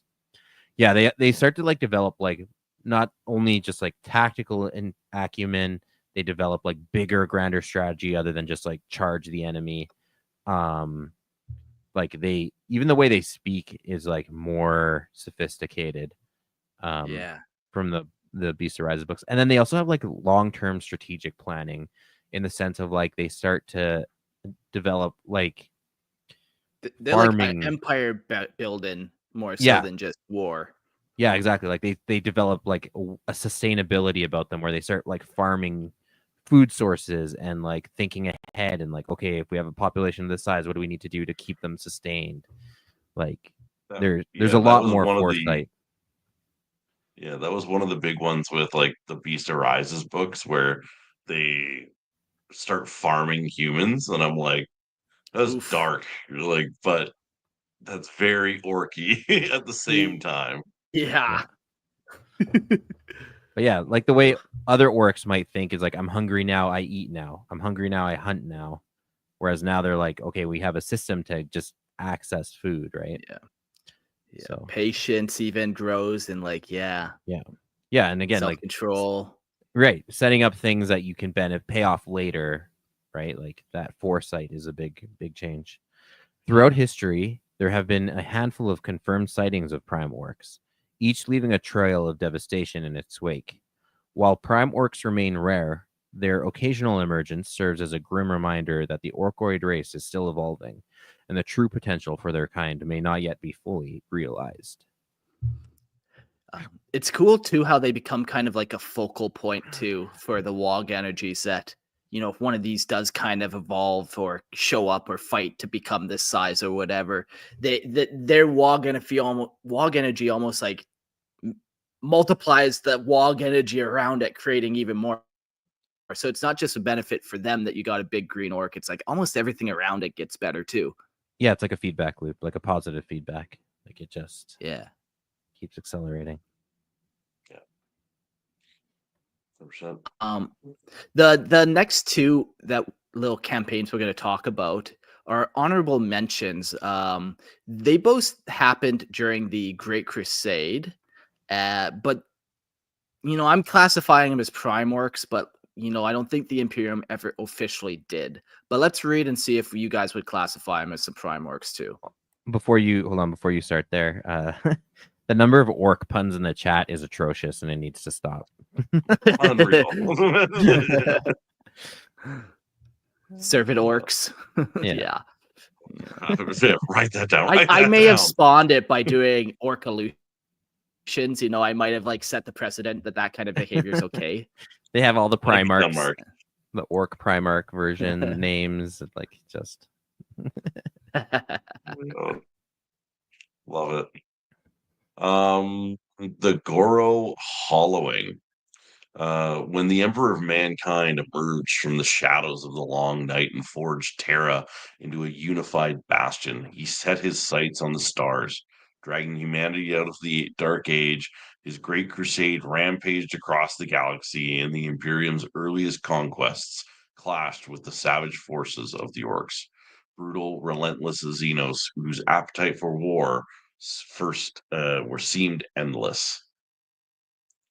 At the heart of the Telon Reach, the Ork Empire of Goro stood as a testament to their ferocity. A world consumed by scrap and ruin, it was ruled by the Mekboys, Ork tech savants whose mastery of forbidden plasma technology made their empire a fearsome obstacle to the Emperor's will. Their weapons tore through the advancing Imperial fleets, shattering the Great Crusade's momentum. The Emperor's response was swift and brutal. Goro must burn. 1,000 warships dropped from the warp, and with them came the fury of the Emperor himself. At his side stood Horus, the favored son, and the Luna Wolves. Augmented, relentless, and deadly, they teleported into the heart of Goro, deep within its scrap-clad bowels, where even the Emperor's vast power struggled against the savage Ork defenders. These greenskins were towering monstrosities, their bodies grafted with bionics and weapons capable of ripping through space marine armor like paper. The battle on Goro reached a brutal crescendo, and in the chaos, the Emperor was separated from his retinue. Surrounded by orcs of unimaginable size, his defenses cracked under the weight of their savage onslaught. One orc, its strength beyond anything seen before, grabbed the Emperor, its massive hands squeezing through his golden armor. In a moment of desperation, Horus tore through the horde and cleaved the orc leader in two, rescuing his father. Together, they pushed forward, reaching the heart of the scrap world where the Emperor collapsed Goro's plasma core, sending the planet into the warp and erasing the orc menace that had once ruled it. Only the rusted remains of Goro remained, and a shattered testament to the Orc Empire's annihilation. Spicy. That's We've super talked cool. about that many times on Lorehammer, the orc that almost killed the Emperor. And What a guy. what a guy, Hall of man, Fame. so Hall of Famer close. right there. Fuck. Right? Yeah, like in my mind, you have to be a prime orc, or you have to be a step above to come that close to killing the Emperor. No mere orc is doing that. No. Like, also, like, imagine, like, the Emperor is massive. This thing just grabbed him. Just grabbed Yeah. him. Just like, you're my play doll now. Yeah. Like, just, oh my God. Could have been dealing with a 30-foot tall orc that is like resistant to psychic powers and like, yeah. Like, that's yeah, you're right. Like, the psychic powers thing, like, you look at like the Siege of Terra and the Emperor's might of like psychic will and how he literally fought demons off and everything like that. And he holds back the warp on Terra. And he can't like crack the skull of this orc. Yeah, Like, you like just can't just be like, show him the light and the orc just turns off. Like, yeah, it goes back, I think, crazy. into that like WAAAGH energy where like I think he counts as a Primarch, and they're all just like kind of feedback looping each other to make him immune. If you try to tap into the warp, and his WAAAGH energy kind of counters it. Yeah. Crazy. Now, the other theory is some people call me a dumb bitch, and they say, "Oh, Mark, that was just the Emperor giving the Horus a chance to save him, so he could feel useful, grow a bond." But I say Primarch, damn it. I'm saying it's Prime Ork. You can't change my mind. It's Prime Ork.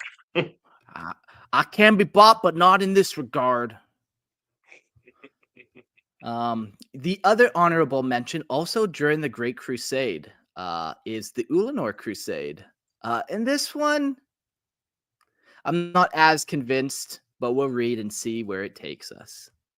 The Ulanor Crusade was a savage imperial campaign to crush the Ork Empire of Overlord WAAAGH Ork, a warlord who ruled his greenskin hordes with an iron fist. By the final year in the 30th millennium, the Ulanor system was a boiling cauldron of violence where the Imperium launched its mightiest assault yet. 100,000 space marines, 8 million imperial troops, and fleets of warships descended upon the hearts of Uruk's fortress palace. The Luna Wolves, led by Horus, spearheaded the assault, cutting through orc resistance like a blade through flesh. The final battle saw Horus face Uruk himself, a towering brute surrounded by his loyal knobs. With lightning claws crackling, Horus tore through the orc knobs, each swipe a death sentence for his enemies. When he finally confronted Uruk, the warbass was outclassed. Horus crippled the massive orc, and with a primal war, tossed his broken body from the battlements of the palace, sending him plummeting into the swarming horde below. The greenskin forces, thrown into disarray by the leader's death, began to retreat, but found themselves trapped as the Luna Wolves breached the outer walls, turning the battle into a massacre. Within the Overlord's chamber, Horus found a grim scene. The bodies of the Orks and the Terminators alike littered the ground, with only Ezekiel Abaddon standing amidst the carnage, drenched in Ork blood. The Ulanor Crusade marks the height of the Emperor's campaign to reunite the stars, and the destruction of the Ork Empire was one of the greatest victories in the Imperium, the largest concentration of Orks ever wiped out by the galaxy, before the galaxy descended into even darker wars. But even as the flames of the Ulanor Crusade smoldered, a greater danger was rising. The War of the Beast, a terrifying greenskin invasion led by the enigmatic beast, erupted in the mid-32nd millennium. The Orks under the mysterious warlord launched an unprecedented WAAAGH, threatening to tear the Imperium apart. Their unstoppable rampage across the galaxy eclipsed even the destruction of Urk's empire. I think we'll end that there. I think we get to that guy next. I overwrote on that one, and it could have used some trimming, to be honest. But ultimately, I'm not sure if I rank this one as a Prime Ork. Yeah, sure, it was the biggest Ork empire, but that doesn't necessarily mean it had the biggest war boss and like the same level of technology. It didn't quite seem like that was around either. Yeah, it's hard to say because, like, in theory or principle, the bigger the Ork, the bigger the WAAAGH, the bigger the WAAAGH, the bigger the Ork. So if it's the biggest WAAAGH, it must imply that it's the biggest Ork.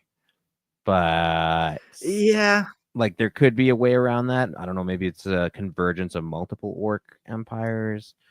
I don't know. He could be more cunning than he is brutal, though. So there's like, not all war bosses are the biggest. There are some that are cunning. That's true. Yeah, fair.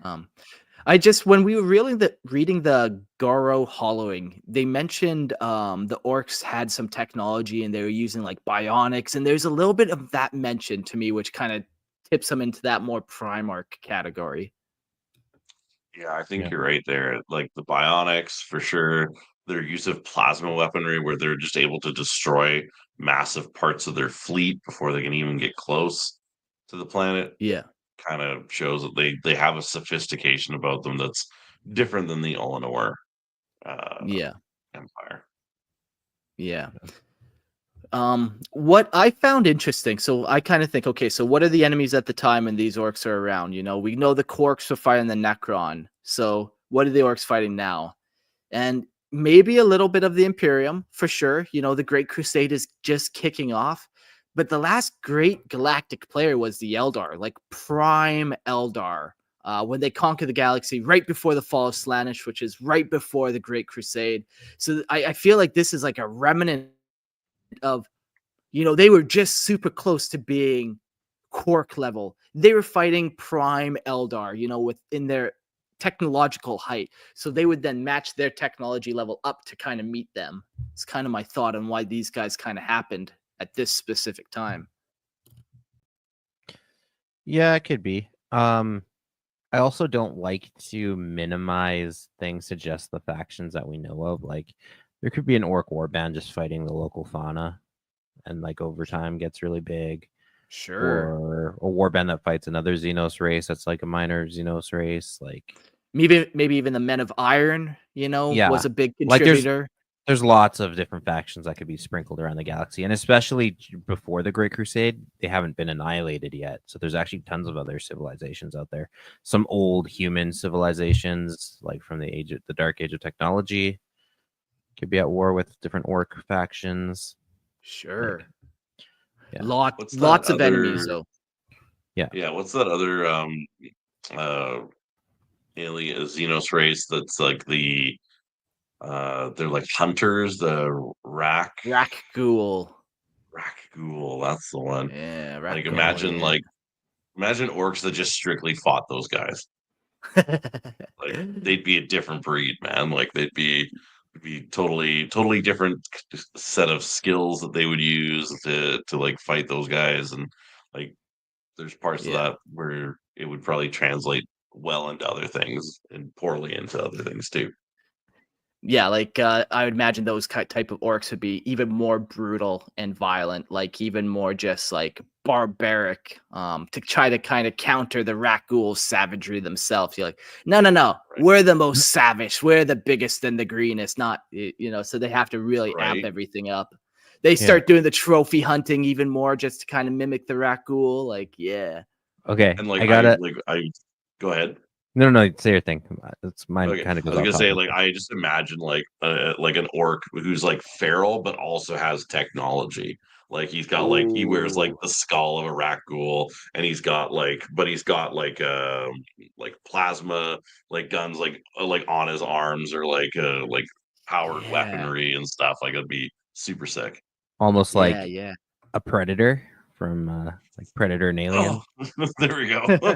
Now we're That's talking. one.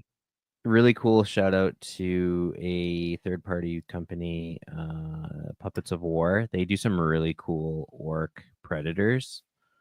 They look really sick. They do lots of cool. They do lots of really cool distinct orc models, but orc predators, and they also have an emperor orc and orc custodes. And they all look really cool too. But definitely worth anyone who's into collecting orcs checking those out. But just all this talk of like Great Crusade and orcs and predator orcs made me think of them. I'm looking at them right now. Those are sick, actually. Yeah, they look actually like really cool. So throw a little business that way. All right. Actually, too, in the chat, someone mentioned, I think, Wolf Dog Art, who did a bunch of Primarch orc art. They look absolutely fantastic if you Google that. Wolf Dog Art, but dog DAWG, and he did like a bunch of different Primarch orcs. Yeah, they look really cool. Like version, like Fulgrim, but as an orc, like Ferris Madness, but as an orc. Magnus the Red as an orc. there's a theme in his work. But they look really sick too. So shout out to that guy too. All right, let's get into the War of the Beast. The Beast, a brutal and cunning orc warlord, first emerged from the depths of Ulanor with a waaagh unlike any the galaxy had ever seen. His arrival heralded the slaughter of Ardamantua and nearly wiped out the entire Imperial Fist chapter.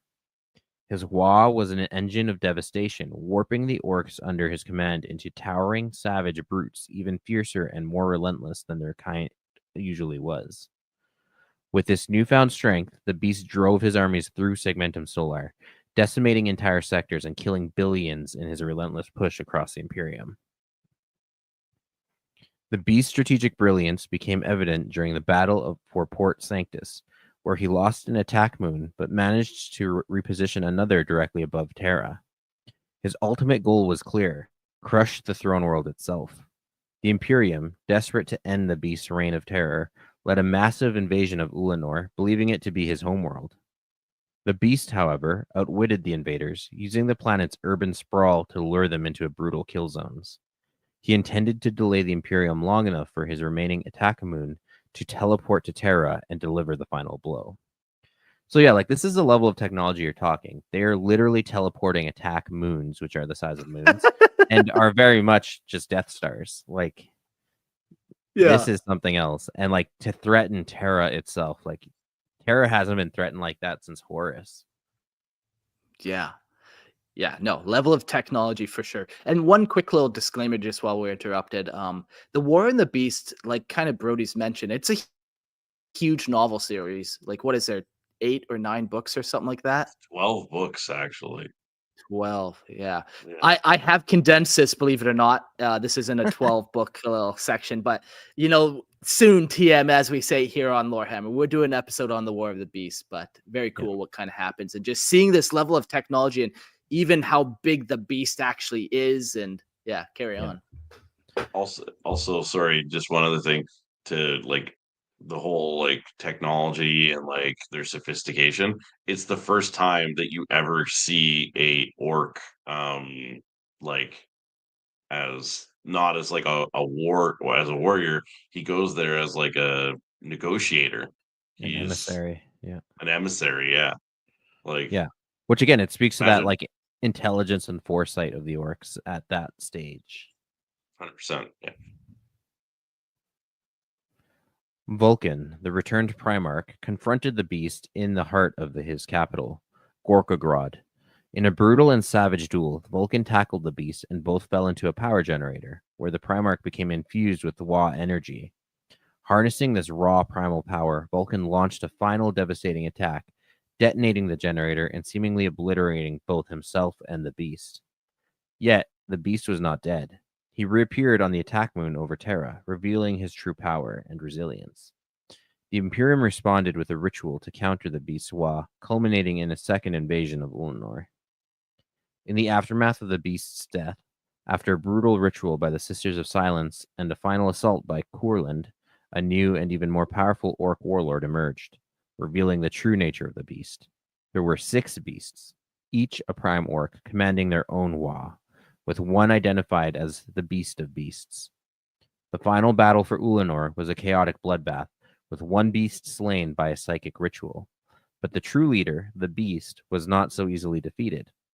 It took a century-long crusade by the Imperium, led by Maximus Thane, to finish what had begun.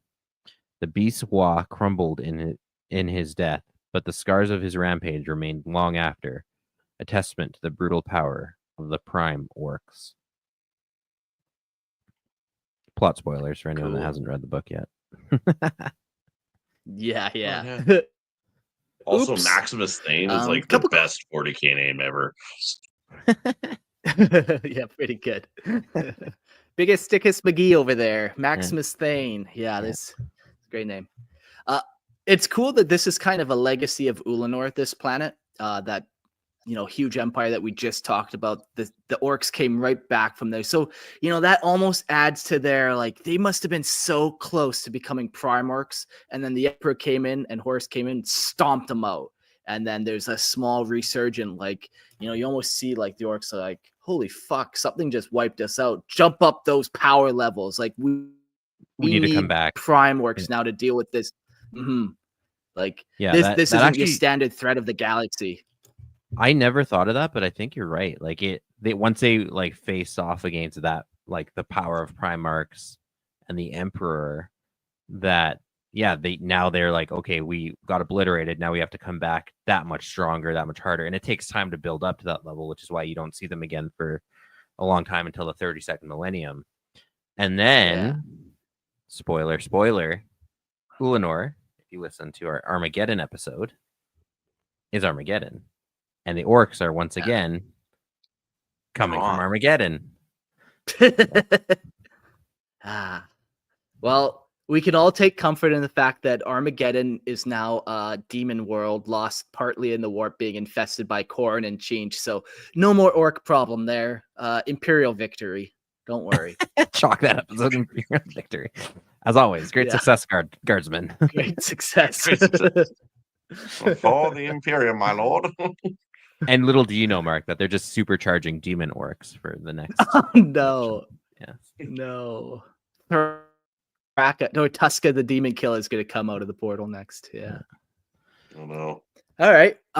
Well, wild stuff here. Kind of just how the Orks work. That fluctuation, I feel like, whether it's intentional or we're just reading into it just worked out perfectly. You can kind of see the spikes of the evolution in their technology and their kind of prime examples with who they're fighting and when. Yeah. The cycles of violence. But cycles of violence. Yeah. All right, we got some call-ins of war.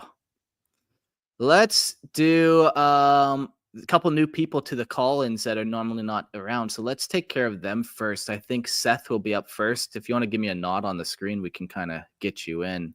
All right. Hey, Seth, welcome to the show. Hello.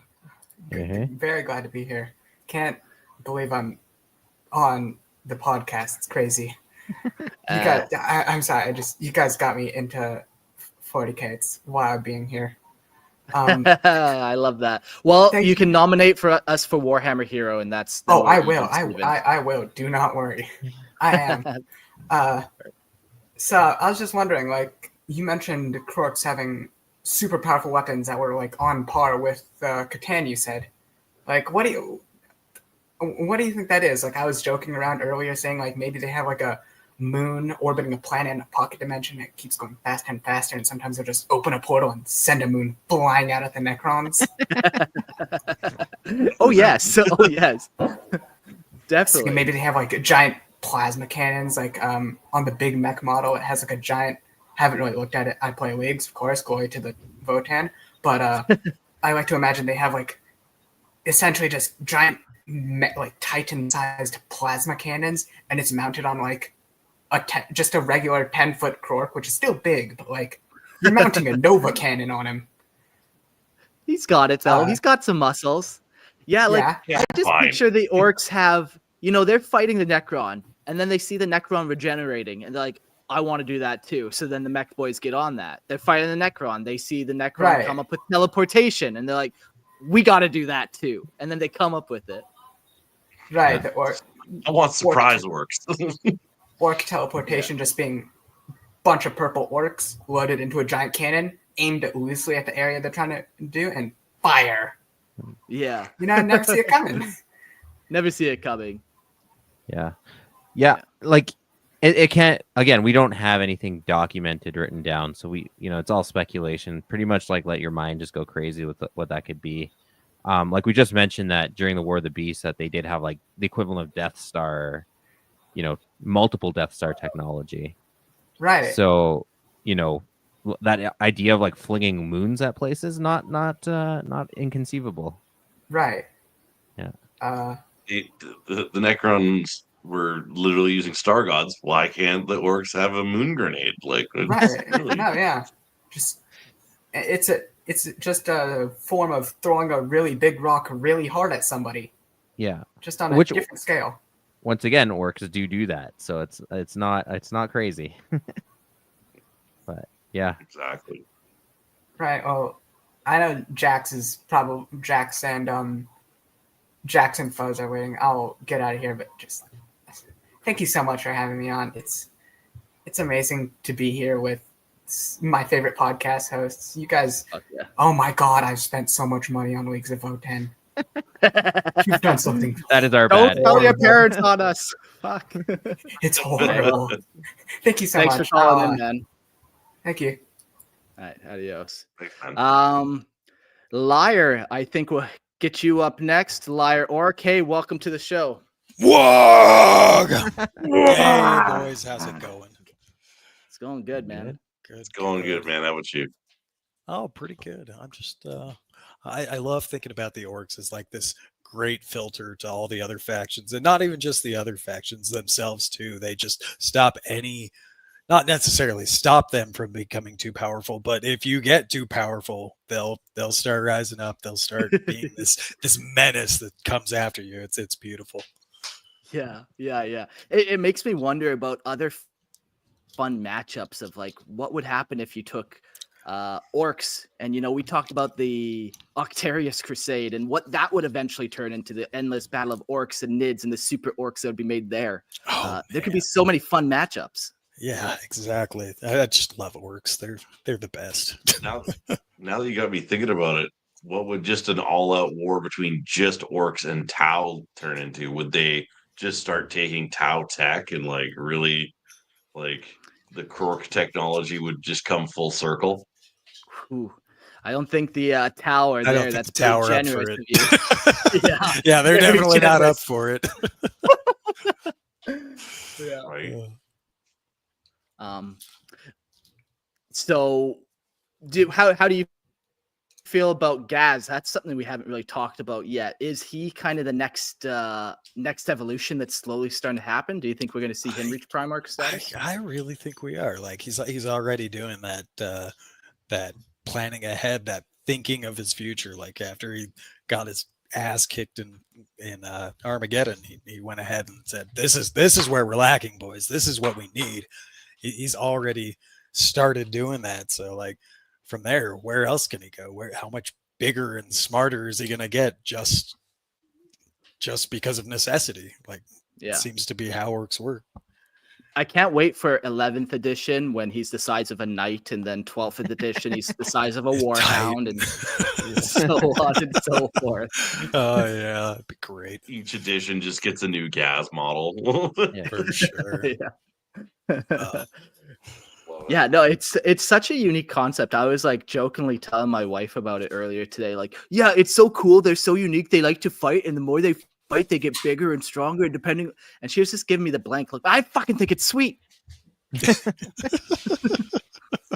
I've tried to like explain a lot of things about Warhammer to my wife, and like she's like kind of like blanket, like that's cool, whatever. But then I mentioned orcs and like how they work. She's like, I can get behind that. That's pretty cool, actually. And I'm like, thank you. Like, I at have a least there's 12 novel series to. Yeah.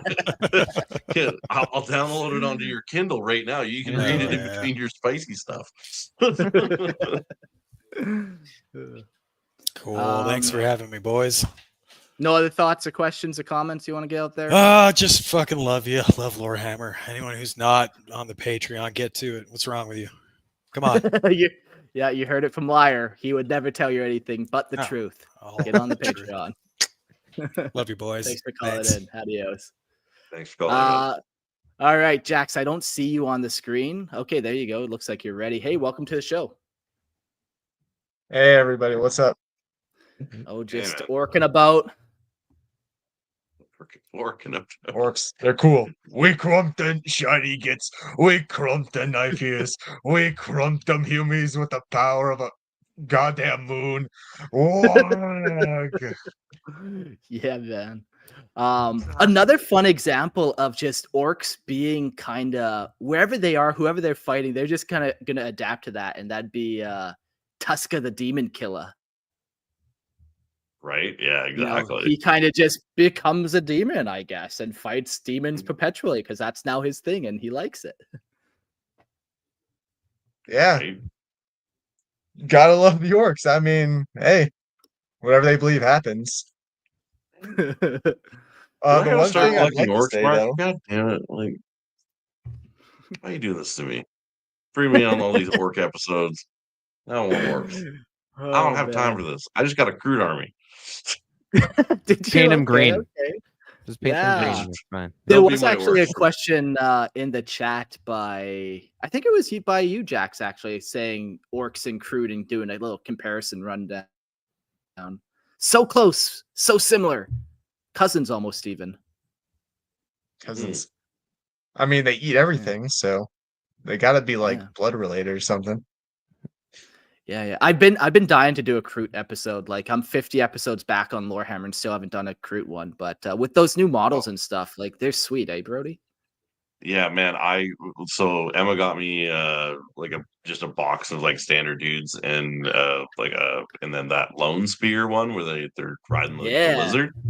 And I was like, I put it all together. I was like, man, these models are too good. And so like on Boxing Day, I was like, I gotta go buy the big box release set. Just went to the local store and they had it on like 20. I got it for 24% off Boxing Day. So I was like, do it. And then now I'm like, oh no, I'm a Kroot guy now. I gotta buy like at least 3 more of these boxes. Oh no. Yeah, then you gotta get into all the variations. You gotta get the orc Kroot and the lizardmen Kroot and get them all. Right. Gotta And catch them so all. like, yeah, and then now I'm like, how I have to buy Tau models just to convert them into Kroot, like yeah, tech stuff Kroot. like that. Oh my god. Yeah. So I'm just like, it's basically just orcs, but just like bird form. If you do a Kroot episode, I'd love it. I'd love to be on. Okay, I love the Kroot. The jizz hands. The jizz hands. Oh man. What else you got for us, Jax? There. Do you kind of like the concept of Prime Orks and Krorks, and like do you like that it's like an imperial categorization as opposed to like an actual thing, or what do you feel? I mean, I never knew it was an imperial categorization of it, which is kind of like a little sucky because like I always thought like Prime Orks as this like huge threat, like even more than demons, because like imagine you have an orc that actually talks normally. That is some crazy shit. There's a part that I always love in the War of the Beast. So like as you said earlier, they sent orc diplomats.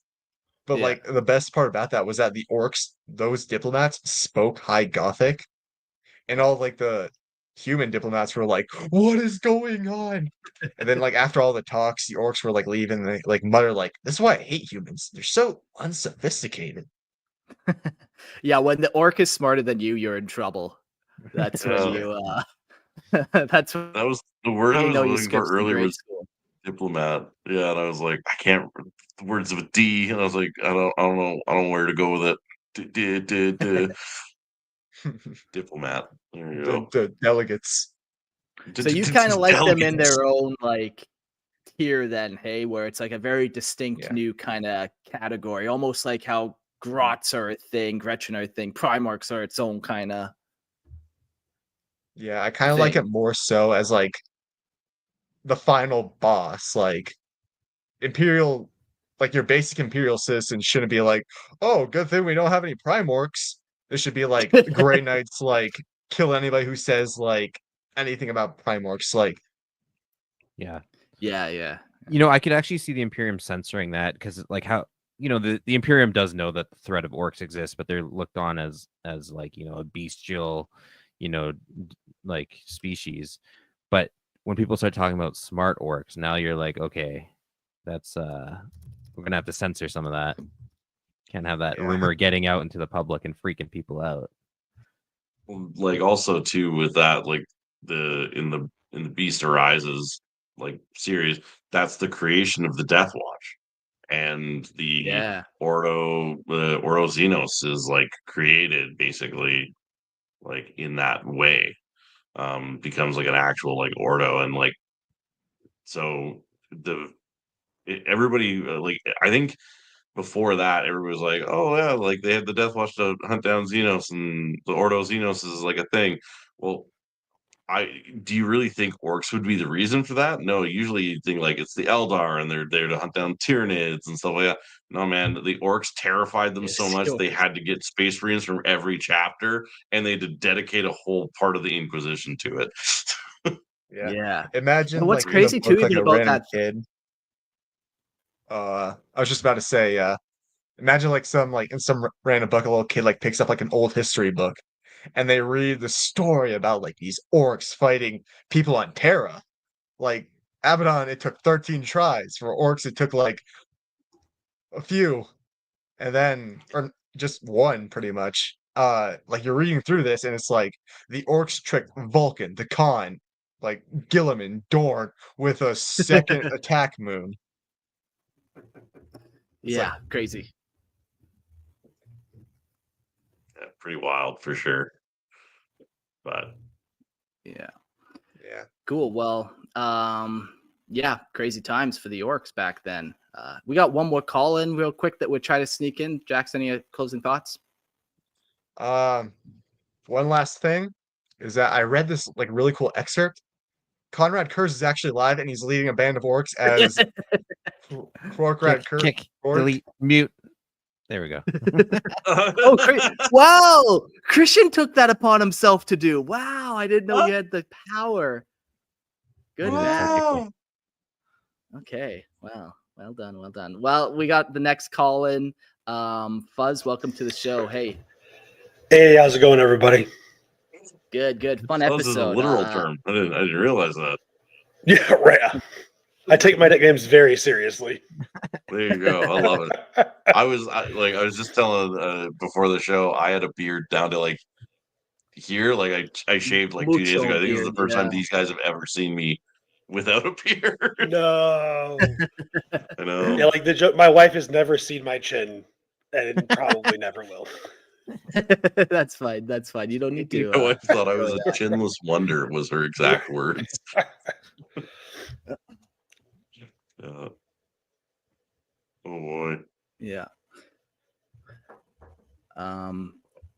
Yeah. So what kind of are the Krorks and the Prime Orks and all that kind of stuff?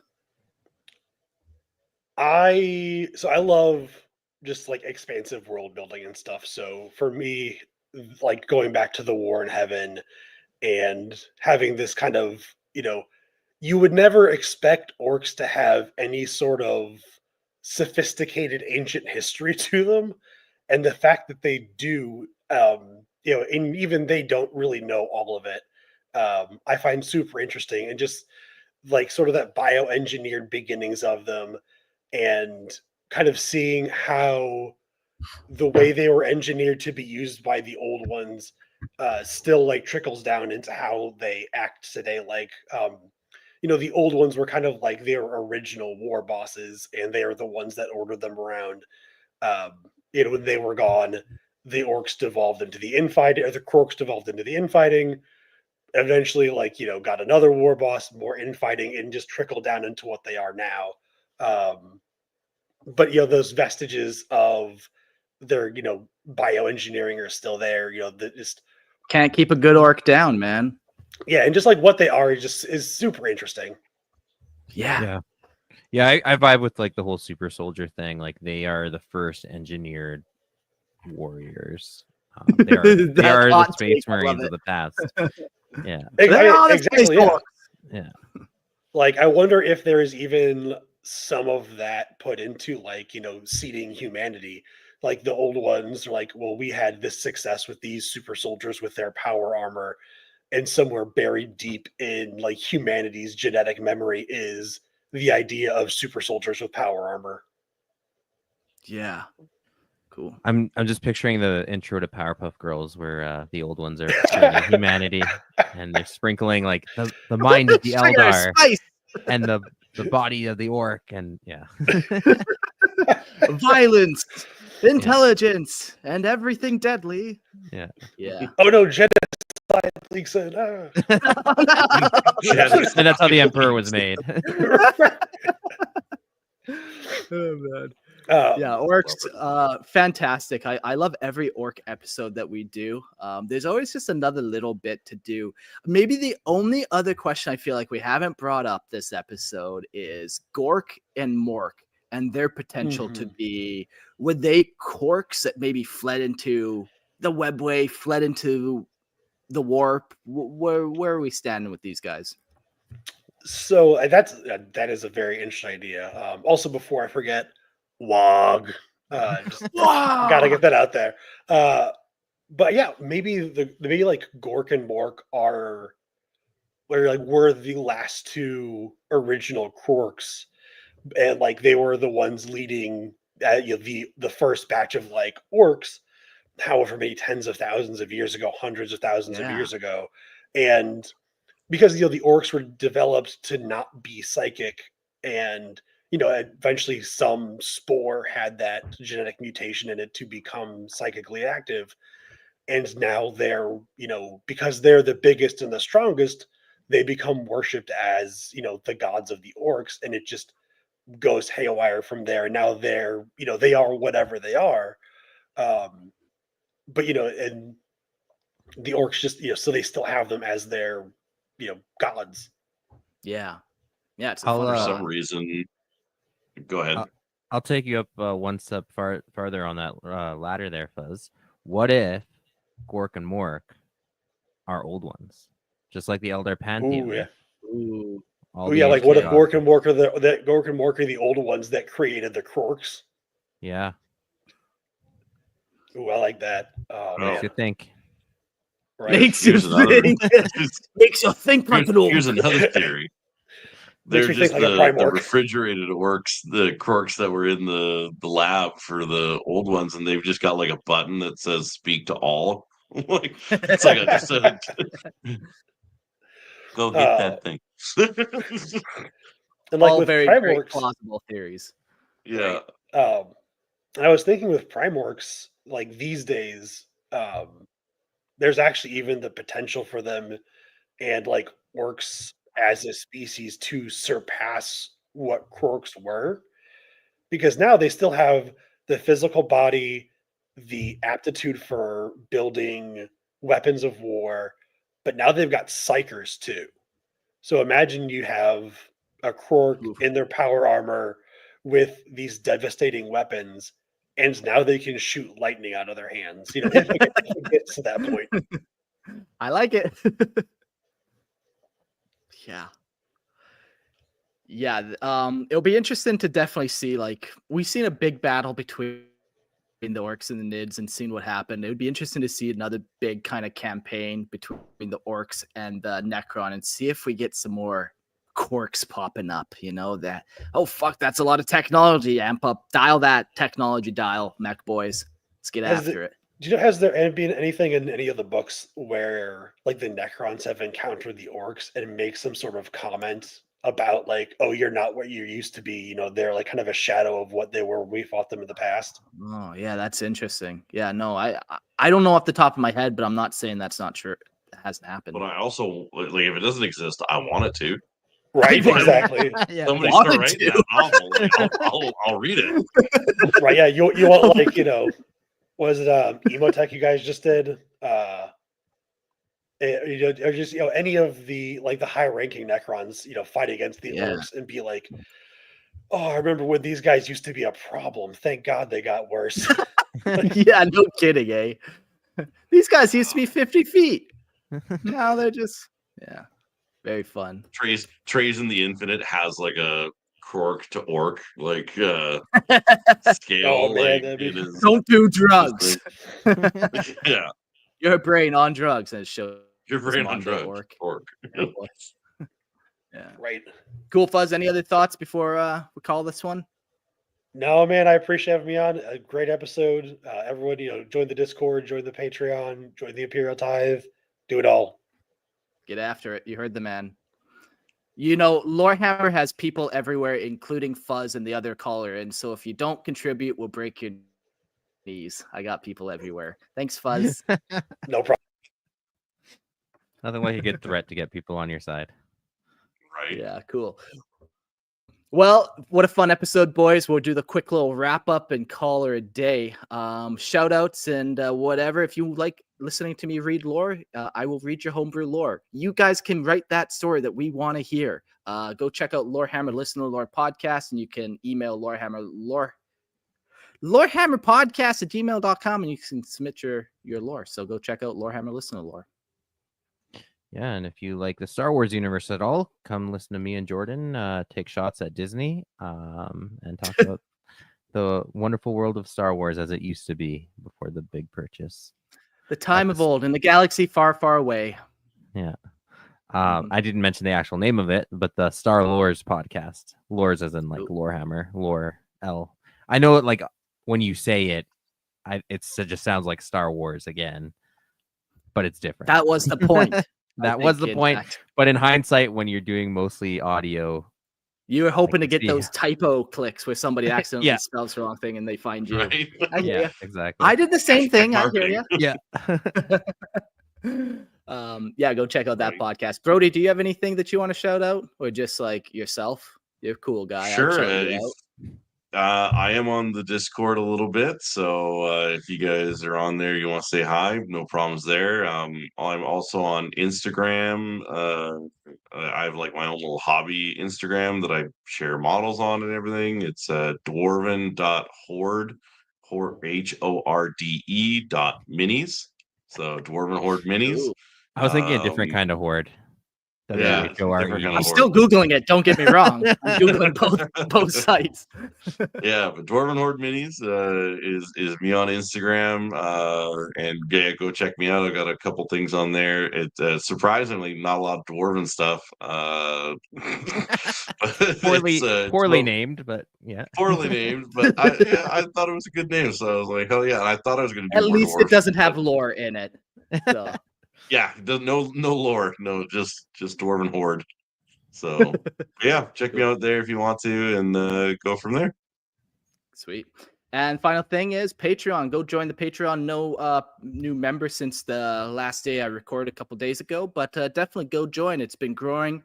We've reached that point where we're doing some contests on the Discord, which has been very nice. So definitely go join the Patreon.